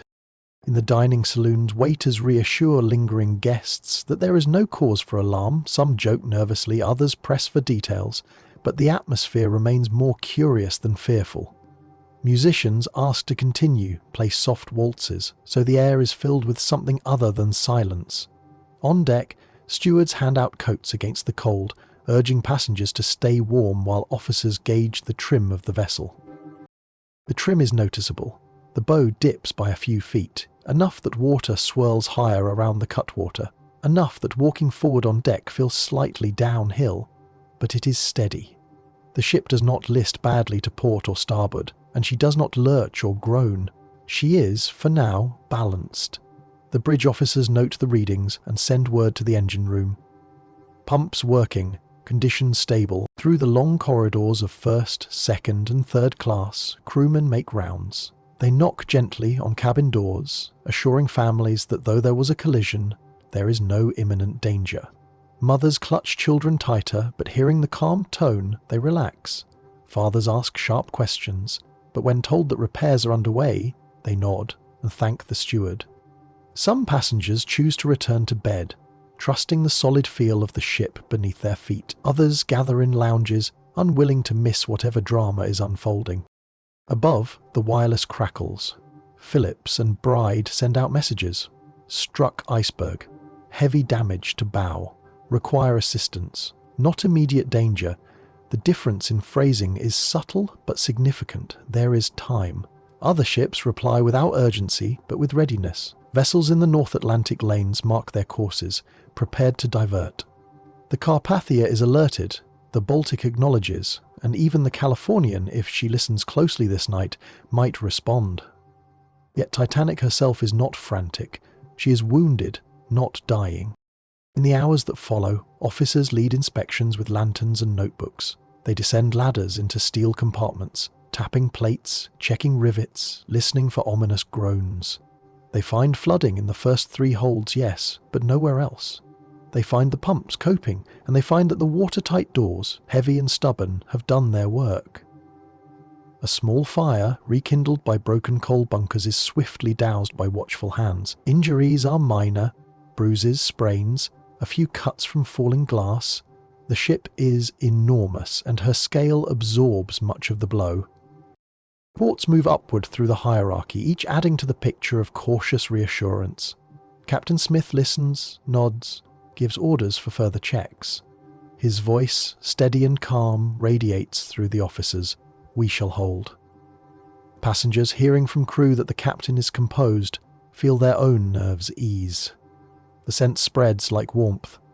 Titanic has been tested and endured. Still, the sea is not ignored. The night air remains frigid, the stars brilliant over a silent ocean. Icebergs may lurk in the distance, dark shapes against the horizon. Officers post extra lookouts, determined not to be surprised again. The ship drifts slowly. Engines stopped, her lights shining bright across the water like a floating city that refuses to darken. As hours slip by, passengers notice the rhythm of boots overhead, the clatter of pumps, the steady beat of machinery labouring in the bow. Some try to sleep, others find sleep elusive, whispering instead in low tones. Stories of past voyages circulate, as though recalling other safe journeys might promise this one as well. Stewards pour coffee in the lounges, serving biscuits, creating the ordinary in the midst of the unusual. In steerage, the reassurance takes longer to reach. Families crowded in shared quarters worry aloud, wondering what the officers are not saying. But word filters down. The ship has struck ice, but she is safe. A steward confirms it, a sailor adds his own report. And gradually, even below decks, the mood shifts. Not cheerful, but steadier. People return to cots, to cards, to hushed lullabies for children. The hours after impact stretch long, filled with tension but not terror. What might have been the beginning of desperate evacuation becomes instead a long vigil. The ship breathes with its pumps, hums with quiet voices, glows with unwavering light. Crew moves steadily, inspecting, reporting, reassuring. Passengers hover between curiosity and calm, waiting for morning or for another ship to arrive. The night, once pierced by that heavy thud, grows still again. And in that stillness, Titanic floats, altered but alive. The hours after the strike unfold with surprising steadiness. Titanic remains afloat, injured but balanced. Her bow compartments flooded, yet her heart still beating. By dawn, the decision is clear. She cannot continue her proud dash toward New York. Instead, she must limp toward the nearest port capable of receiving such a wounded giant. Halifax, Nova Scotia, lies north and west, reachable within days if her pumps endure. Orders go out. Engines to half power, course adjusted, radio kept alive with constant report. This shift is felt across the ship. Passengers who had expected a smooth Atlantic crossing now feel the vessel labour, her speed reduced, her deck trimmed forward. She is still Titanic, grand, solid, immense, but she is no longer invulnerable. The voyage has changed character from triumph to endurance. Some complain of inconvenience, yet most are grateful that survival seems the certain outcome. The crew redoubles their watch. Engineers monitor the bow with almost religious attention, measuring seepage, noting the hum of the pumps, checking rivets and seams for groans of strain. Officers chart ice-free waters, steering clear of the berg-strewn lanes. Lookouts remain sharp, though now their duty feels more like reassurance than desperate necessity. Cabins remain habitable, dining rooms open, music continues. Yet everything carries a subtle difference. Meals are quieter, conversations laced with phrases like fortunate, God's hand, and narrow escape. Children sense the gravity, yet also the resilience. Games continue on deck, though under watchful parental eyes. Stewards distribute extra blankets, knowing some cabins nearer the bow feel colder, dampened by water seeping through bulkheads. In lounges and smoking rooms, men gather around tables with newspapers, maps, and glasses of brandy, speculating on the inquiry to come. She is not unsinkable, but she is durable, one says, and nods ripple in agreement. Others note the heroism of the crew, the quick closure of watertight doors, the discipline that spared panic. Titanic is already shaping a new legend, not of loss, but of survival. Most vivid of all are the letters. Once the course toward Halifax is announced, passengers seize writing paper and ink. The saloon hums with the scratch of pens, words racing across envelopes to loved ones awaiting news. "Dearest, we struck an iceberg last night, but the ship still floats," one writes. Another adds, "The crew were steady, we are safe, bound now for Canada." Some letters are practical, requests to cable employers or to rearrange plans. Others are effusive, brimming with relief, transformed by the recognition of how close danger came. Even children attempt to record their impressions, sketching icebergs or describing the sound of the impact. Later historians would call these letters treasures, the earliest eyewitness accounts of the night that might have been disaster, but turned instead to endurance. Phillips and Bride, exhausted but resolute, send continual signals. Struck ice. Proceeding slowly to Halifax, require tug assistance. Their clicks stretch across the Atlantic, received by ships near and far. The Carpathia, ready to race, adjusts course only slightly. Others note the message with relief. Titanic is afloat, her people safe. In New York and London, newspaper offices receive the news and begin crafting headlines as they shift from alarm to astonishment. Titanic wooded but unsinkable after all. As days pass, the ship's mood steadies. The pumps keep ahead of the water, the crew grows confident. The forward well deck remains off limits, swamped and dangerous, but the rest of the ship thrives with life. Musicians play as ever, deck chairs line the promenade, stewards pour tea at 4 o'clock. It is not the triumphant crossing once imagined, but it is survival at scale. Over 2,000 souls alive together, waiting for land to rise from the horizon. At last, the rugged outline of Nova Scotia appears, dark hills against a misted sky. Tugs steam out to meet the crippled liner, circling her like attendants to a wounded monarch. Their lines fasten, their engines strain, guiding Titanic slowly into Halifax harbour. Crowds gather on shore, watching the great ship limp in, her bow low but her deck still gleaming with light. The moment passengers step ashore, they deliver their letters to the post. Families telegram ahead, announcing miraculous safety. Newspapers capture photographs of weary but smiling faces, of children clutching toys, of officers with drawn but steady expressions. Halifax, usually a quiet port, becomes the focus of world attention. Reporters swarm, pens and flashbulbs competing with the passengers' own testimonies. The inquiries that follow shift in tone. Titanic is no longer a grave, but a case study in crisis management. Experts praise the bulkhead design, while also urging still more lifeboats and better wireless watch. Captain Smith, though criticised for speed before the strike, is lauded for calm leadership afterward. The White Star Line, though bruised, survive. For the people who lived through it, the memory lingers in quieter ways. Diaries recall the sound of the thud, the chill of waiting on deck, the relief of sighting land. Families keep the letters forever, folded in drawers, each page filled with words that might never have been written had fortune shifted slightly. And for the world, Titanic becomes a parable not of hubris ending in tragedy, but of vulnerability met with endurance. She limped, yes, but she lived. When Titanic strikes the iceberg head-on and survives, the story that unfolds afterward is not one of grief and myth, but of steadiness and caution. She becomes remembered not as a tragedy, but as the ship that almost sank, the ship that tested the ocean and endured. In this version of history, maritime pride remains largely intact. The ship limps into Halifax, battered but alive, her passengers cold and shaken but safe. Her name still majestic on posters and in office portraits. The cultural ripple spreads in a quieter fashion. Newspapers cover the incident in great detail, of course, but the tone is markedly different. Headlines emphasize resilience rather than loss. Titanic wounded, yet she holds. Instead of long lists of the missing, columns describe the repairs required, the conditions of the voyage afterward, the remarkable strength of her steel and bulkheads. Photographs of weary passengers disembarking are circulated, but they become tokens of relief, not emblems of sorrow. Families gather their loved ones, not coffins.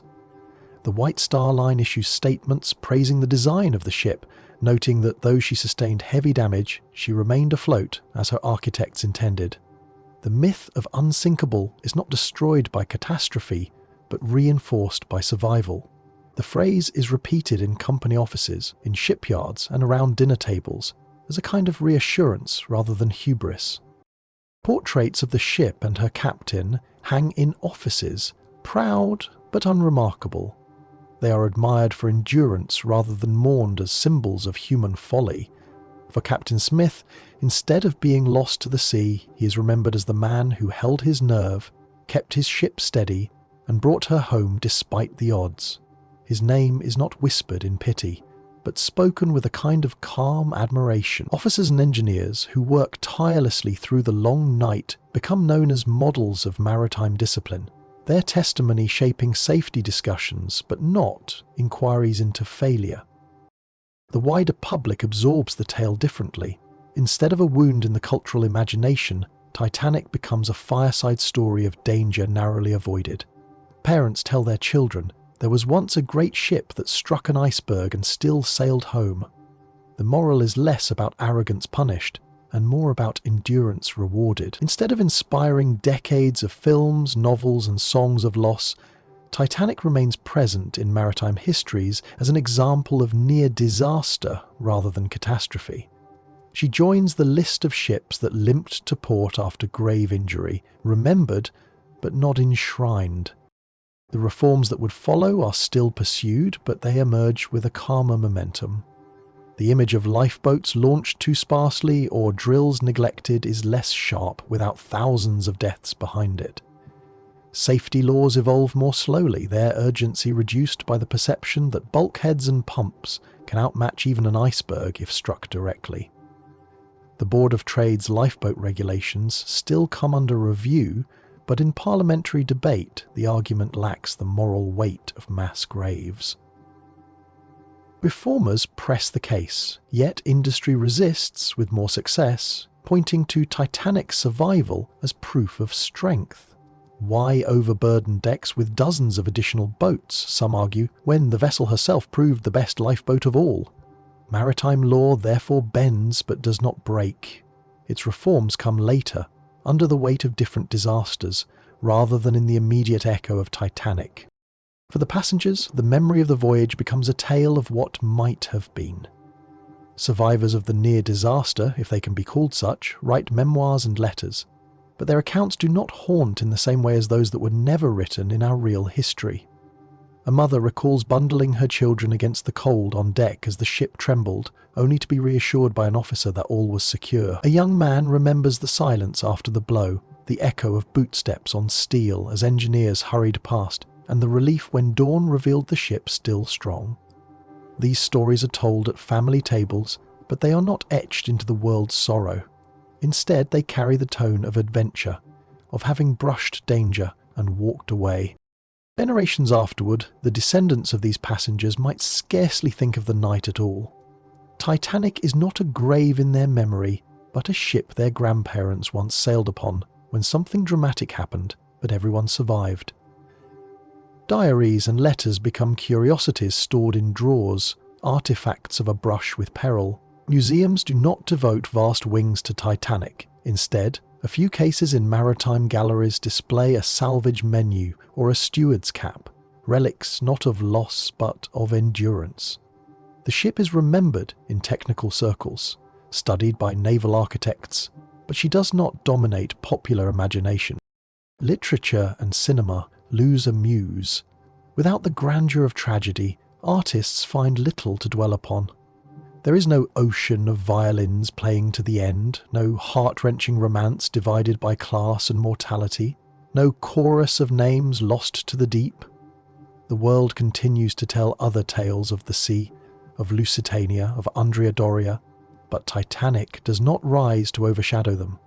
She is referenced occasionally, but always as a footnote, the ship that almost sank. Even the term Titanic carries a different weight in language. Instead of evoking hubris and calamity, it continues to mean simply grand or enormous. The word does not acquire the undertone of warning. In speeches and editorials, no one says "another Titanic" to mean folly doomed by arrogance. Instead, the word remains neutral, a description of scale. The ship's name, divorced from sorrow, never turns metaphorical. In this version of events, maritime pride continues almost unbroken. Shipbuilders in Belfast point to Titanic as proof of their craft's strength, noting how her bow absorbed a blow few other vessels could withstand. White Star advertisements subtly spin the incident as validation, the ship that would not sink. Bookings remain steady, even climb, as passengers believe more firmly than ever in the reliability of ocean liners. Rival companies find it harder to boast against White Star, for Titanic has proven her resilience in steel. The absence of tragedy reshapes not just memory but empathy. Without the haunting loss of thousands, the world is spared the shared sorrow that once bound communities in grief. There are no great charity drives for survivors, no parades of funerals, no waves of poems and elegies. Humanity moves on quickly, absorbed in other matters, leaving Titanic behind as just another incident at sea. The night is remembered, but it does not echo. And so, in this reimagining, the great ship's fate is neither myth nor dirge. She remains in photographs, in official reports, in family albums, but not in cultural legend. She is the ship that almost sank, the ship that endured. Portraits hang in offices, proud but unremarkable, her story one of survival rather than cautionary ruin. The legend is avoided, and in its place is something quieter, steadier, and far less lasting. Stories that endure often grow edges not found in the moment. Titanic's night has been told and retold until small truths were stretched into sharper, harsher myths. Here the purpose is not to scold or strip away wonder, but to soften misconceptions, like fog lifting to reveal the true outlines of a familiar coast. These corrections are not meant as heavy lessons, but as clarifications, gentle enough to ease the mind while keeping the sea of imagination calm.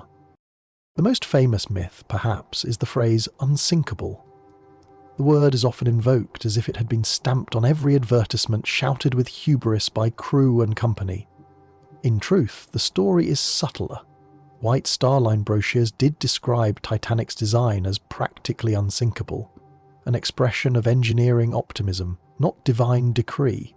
Journalists and public imagination carried the word further, turning nuance into certainty. Passengers who boarded did so with confidence, yes, but not with the sense they were challenging fate.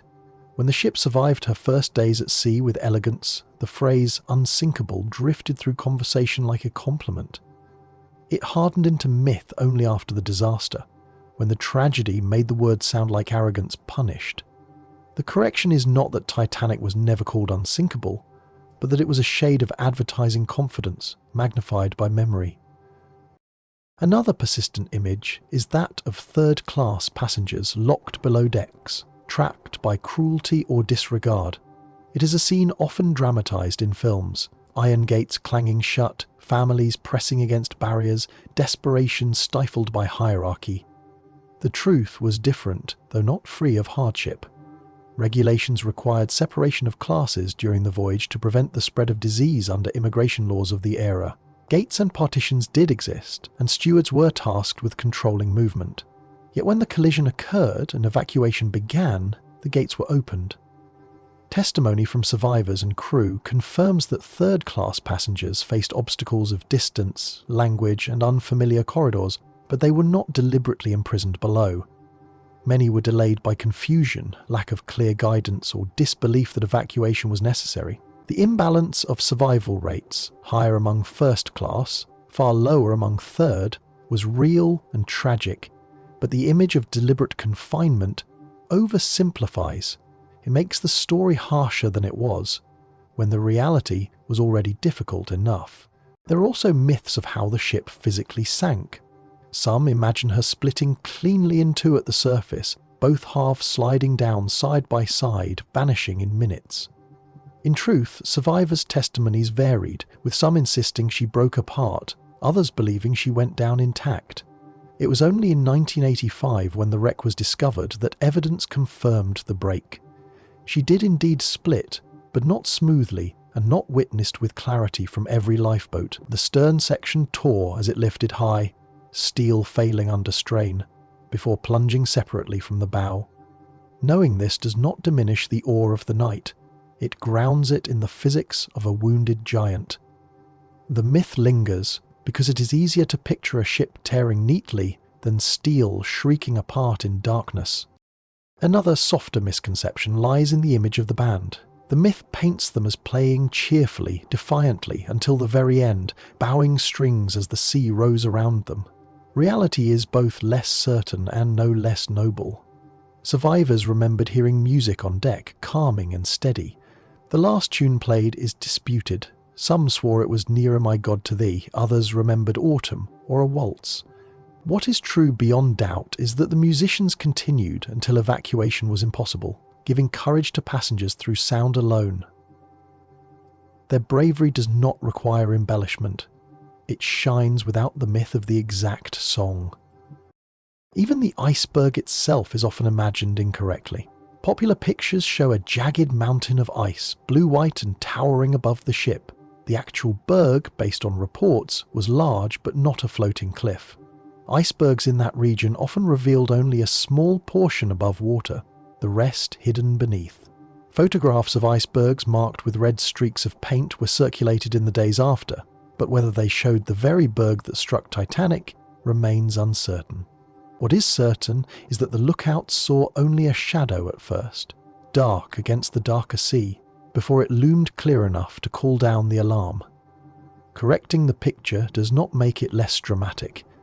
It restores the quiet menace of something nearly invisible, not spectacular until too late.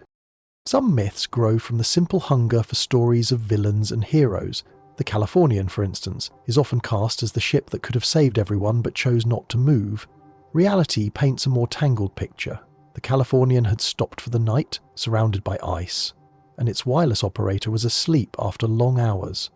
The failure to respond was tragic, yes, but not born of malice. The inquiries after the disaster weighed the blame, but to imagine deliberate neglect simplifies a tangle of fatigue, limited communication, and human hesitation. By lifting these veils gently, the mind is not burdened with blame, but allowed to see the night more clearly. The truth is enough. A ship that was strong but not invincible, passengers who faced barriers but not cages, musicians who gave comfort, officers and crew who tried within the limits of what they knew.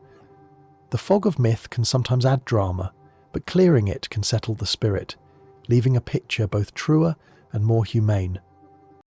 And so the purpose of correcting myths is not to diminish wonder, but to ease it into a shape that feels steady.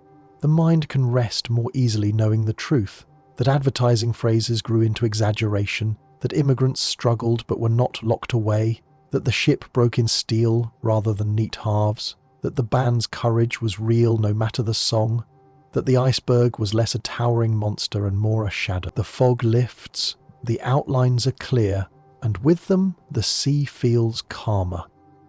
With the clutter gone, what remains is steady breathing, like the ocean itself, certain, even, and quiet.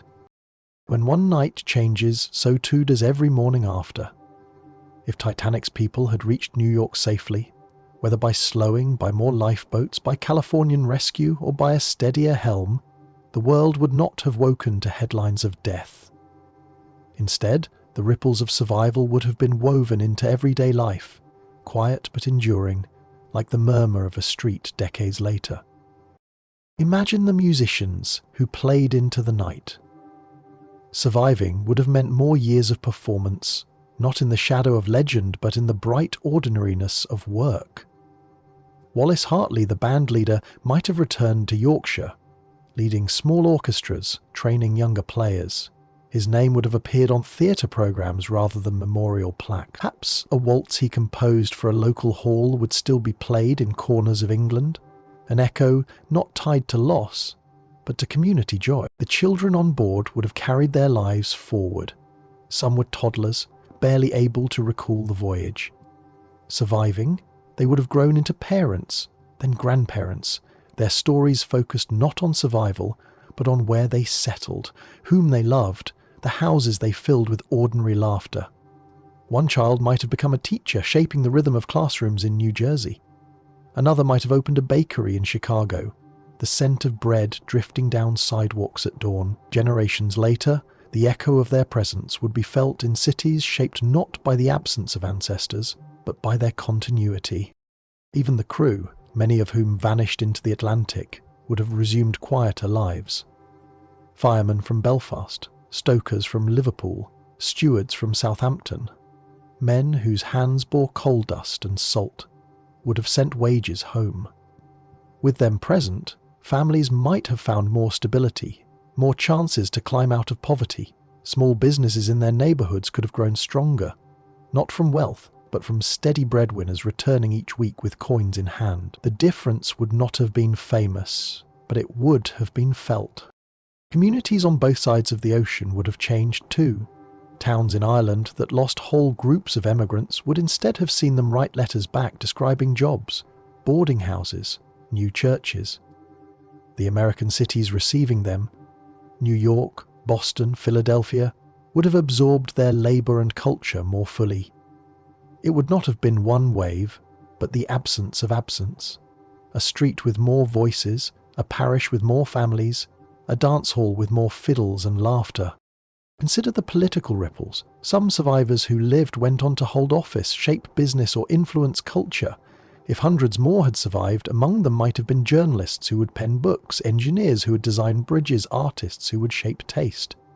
We cannot trace each line, but the larger population of living Titanic passengers means more threads in the fabric of society spread invisibly across continents. Cities evolve through such increments. A child grows into a doctor who treats thousands. A shopkeeper funds a scholarship. A worker votes in elections that hinge on narrow margins. The memory of Titanic itself would also be altered. Instead of a tragedy, it might be remembered as a close call. Plays and books would have spoken of her grace rather than her loss. The name would still carry weight, but a different kind. Not sorrow, but marvel at how a massive liner struck ice and endured. The myth of human pride punished would not have taken hold. Instead, Titanic might have symbolized resilience, the power of watertight design, the promise of safety at sea. The maritime reforms may still have come, but in quieter tones, sparked by reports and warnings rather than grief. Everyday life thrives on such quiet survivals. In one vision, you might hear it decades later in the sound of a violin in a London park, played by a man whose grandfather had been aboard Titanic. In another, you might walk through a New York neighbourhood where an Irish pub has stood for 3 generations, founded by a man who lived because there had been room in a lifeboat. In yet another, a girl in Canada might trace her ancestry to a steward who returned home with a story not of sinking, but of service completed. The street murmur of alternate journeys is not dramatic. It does not crash like headlines or roar like waves. It hums quietly in the footsteps of descendants, in the sounds of cities alive with people who otherwise would not have been. That is the gentle power of imagining survival, not a world transformed overnight, but a world shaped in millions of tiny turns. Streets busier, lives longer, voices multiplied. The alternate journeys remind us that history is not only shaped by disasters, but also by the absence of them. The Titanic, we know, casts a shadow of tragedy across the century, but in this vision it leaves a different imprint, continuity, not rupture.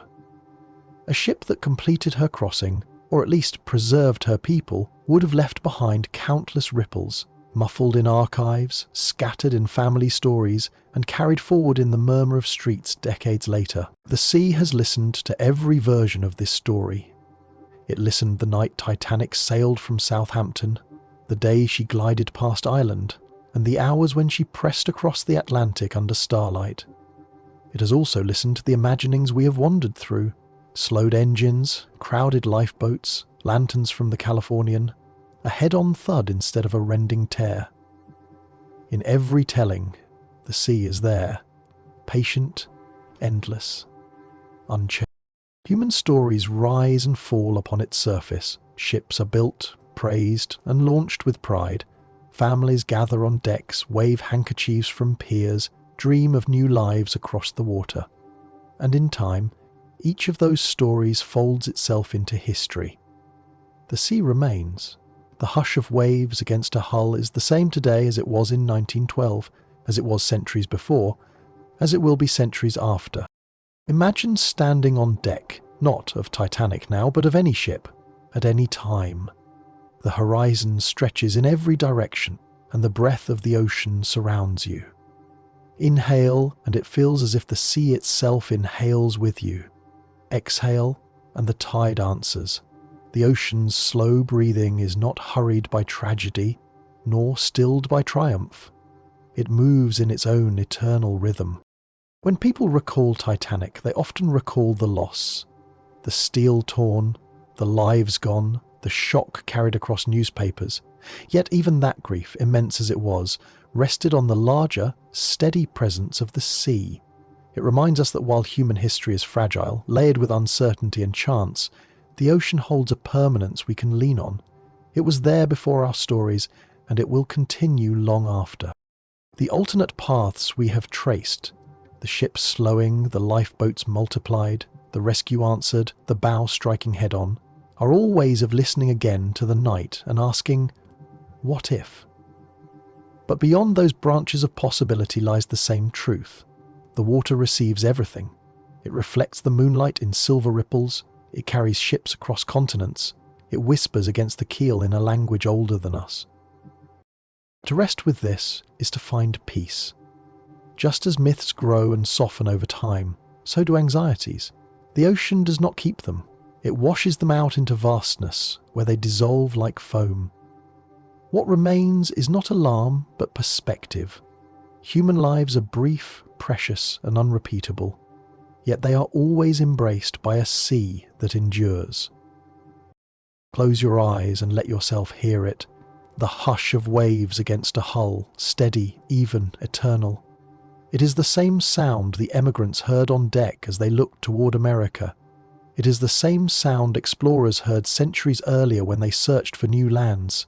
It is the same sound heard tonight by any ship anywhere in the world. The ocean breathes, and with it, you can breathe too. The Titanic story is many things, warning, parable, fascination, but within and beyond it is a reminder of scale. We pass across the surface of the sea. We tell stories that shine brightly for a century or two. The ocean listens, absorbs, and continues. It holds the quiet assurance that while each voyage ends, the water will remain, breathing steadily, welcoming each new journey. As we drift toward the close of this imagining, you may keep that sound with you. Not the clamour of headlines, not the clang of steel, not even the mournful music of that night, but the hush, the slow rhythm, the certainty of the sea's endless breathing. In it there is safety, in it there is peace, in it there is time without end. The journey through these imagined waters draws to a close. We began by anchoring in safety, in slow breath, in the promise that the Titanic's night could be remembered without alarm. From there we set sail across alternate currents of possibility, slower engines, fuller lifeboats, nearby rescue, even a steadier helm braced against the ice. Each path offered glimpses of lives extended, histories revised and memory reshaped. And now the time comes not to add another branch, but to rest, to let the stories settle like calm silt upon the seafloor.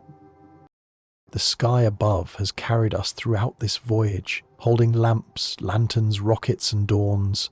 Now it holds something different, a slow dimming. You can imagine the stars beginning to fade one by one as though the night itself is leaning towards sleep. The sky of stars, so wide and full at the beginning, is softening into a single seamless dark, where thought can drift free and silence can unfold. There is gratitude woven into this quiet. Gratitude that stories can be carried across time. Gratitude that questions can be asked, not to erase the real past, but to imagine how it might have felt had chance tilted another way. Gratitude for you, the traveller of these what-ifs, who has listened to each possibility, walked each deck, and stood at each rail. The Titanic's tale has long been told with sorrow and astonishment. Here, you have walked beside it in gentler tones, hearing the engines murmur at half speed, feeling the steady warmth of wool blankets passed hand to hand, watching lantern lights widen on the horizon, and hearing the dull thud of steel holding steady against ice. Each scene gave voice to the same truth. Human lives matter deeply, and history is not inevitable. At every turn, a choice, a signal, a decision could have remade the outcome. In imagining, we honour those choices, those lives, those paths not taken. But now, imagination itself grows tired, as though even possibility longs for rest. The sea, in its patience, invites this pause. You may picture it breathing still, slow and even, the hush of waves blending with your own rhythm. Above, the stars have nearly all dimmed. A few linger, faint as whispers, then dissolved into the vast canvas of sleep. As this happens, you may allow your thoughts to grow lighter. Like lifeboats set adrift, they can drift farther and farther from the ship, until they dissolve into the horizon. The ocean does not hold on to them. It lets them go gently, carrying them outward into silence. There is a promise in this silence. Not the silence of fear, but the silence of release. The kind of quiet where the mind no longer needs to retell, to revise, to rehearse. Instead, it can rest, knowing the stories have been spoken, the possibilities explored, the memory softened. Imagine now that you stand on the deck one last time, but it is no longer April 1912 and no longer tied to any one event. It is simply you, a horizon and a night sky dimming. The sea is calm, the air is cool. Each breath you take feels supported by the waves themselves. Behind you, all the what-ifs remain, folded neatly like pages in a closed book. Ahead of you lies only rest. The stars dim, the horizon darkens, the stories fade. All that remains is peace. You are safe, carried by the ocean's breathing, cradled by the silence that waits. Let it deepen, let it settle, let it hold you, as the sea has held every ship, every story, every dream. The voyage of imagination ends, and the voyage of rest begins. Thank you for travelling the what-ifs. The sky is dim now, the sea is quiet, and it is time to sleep.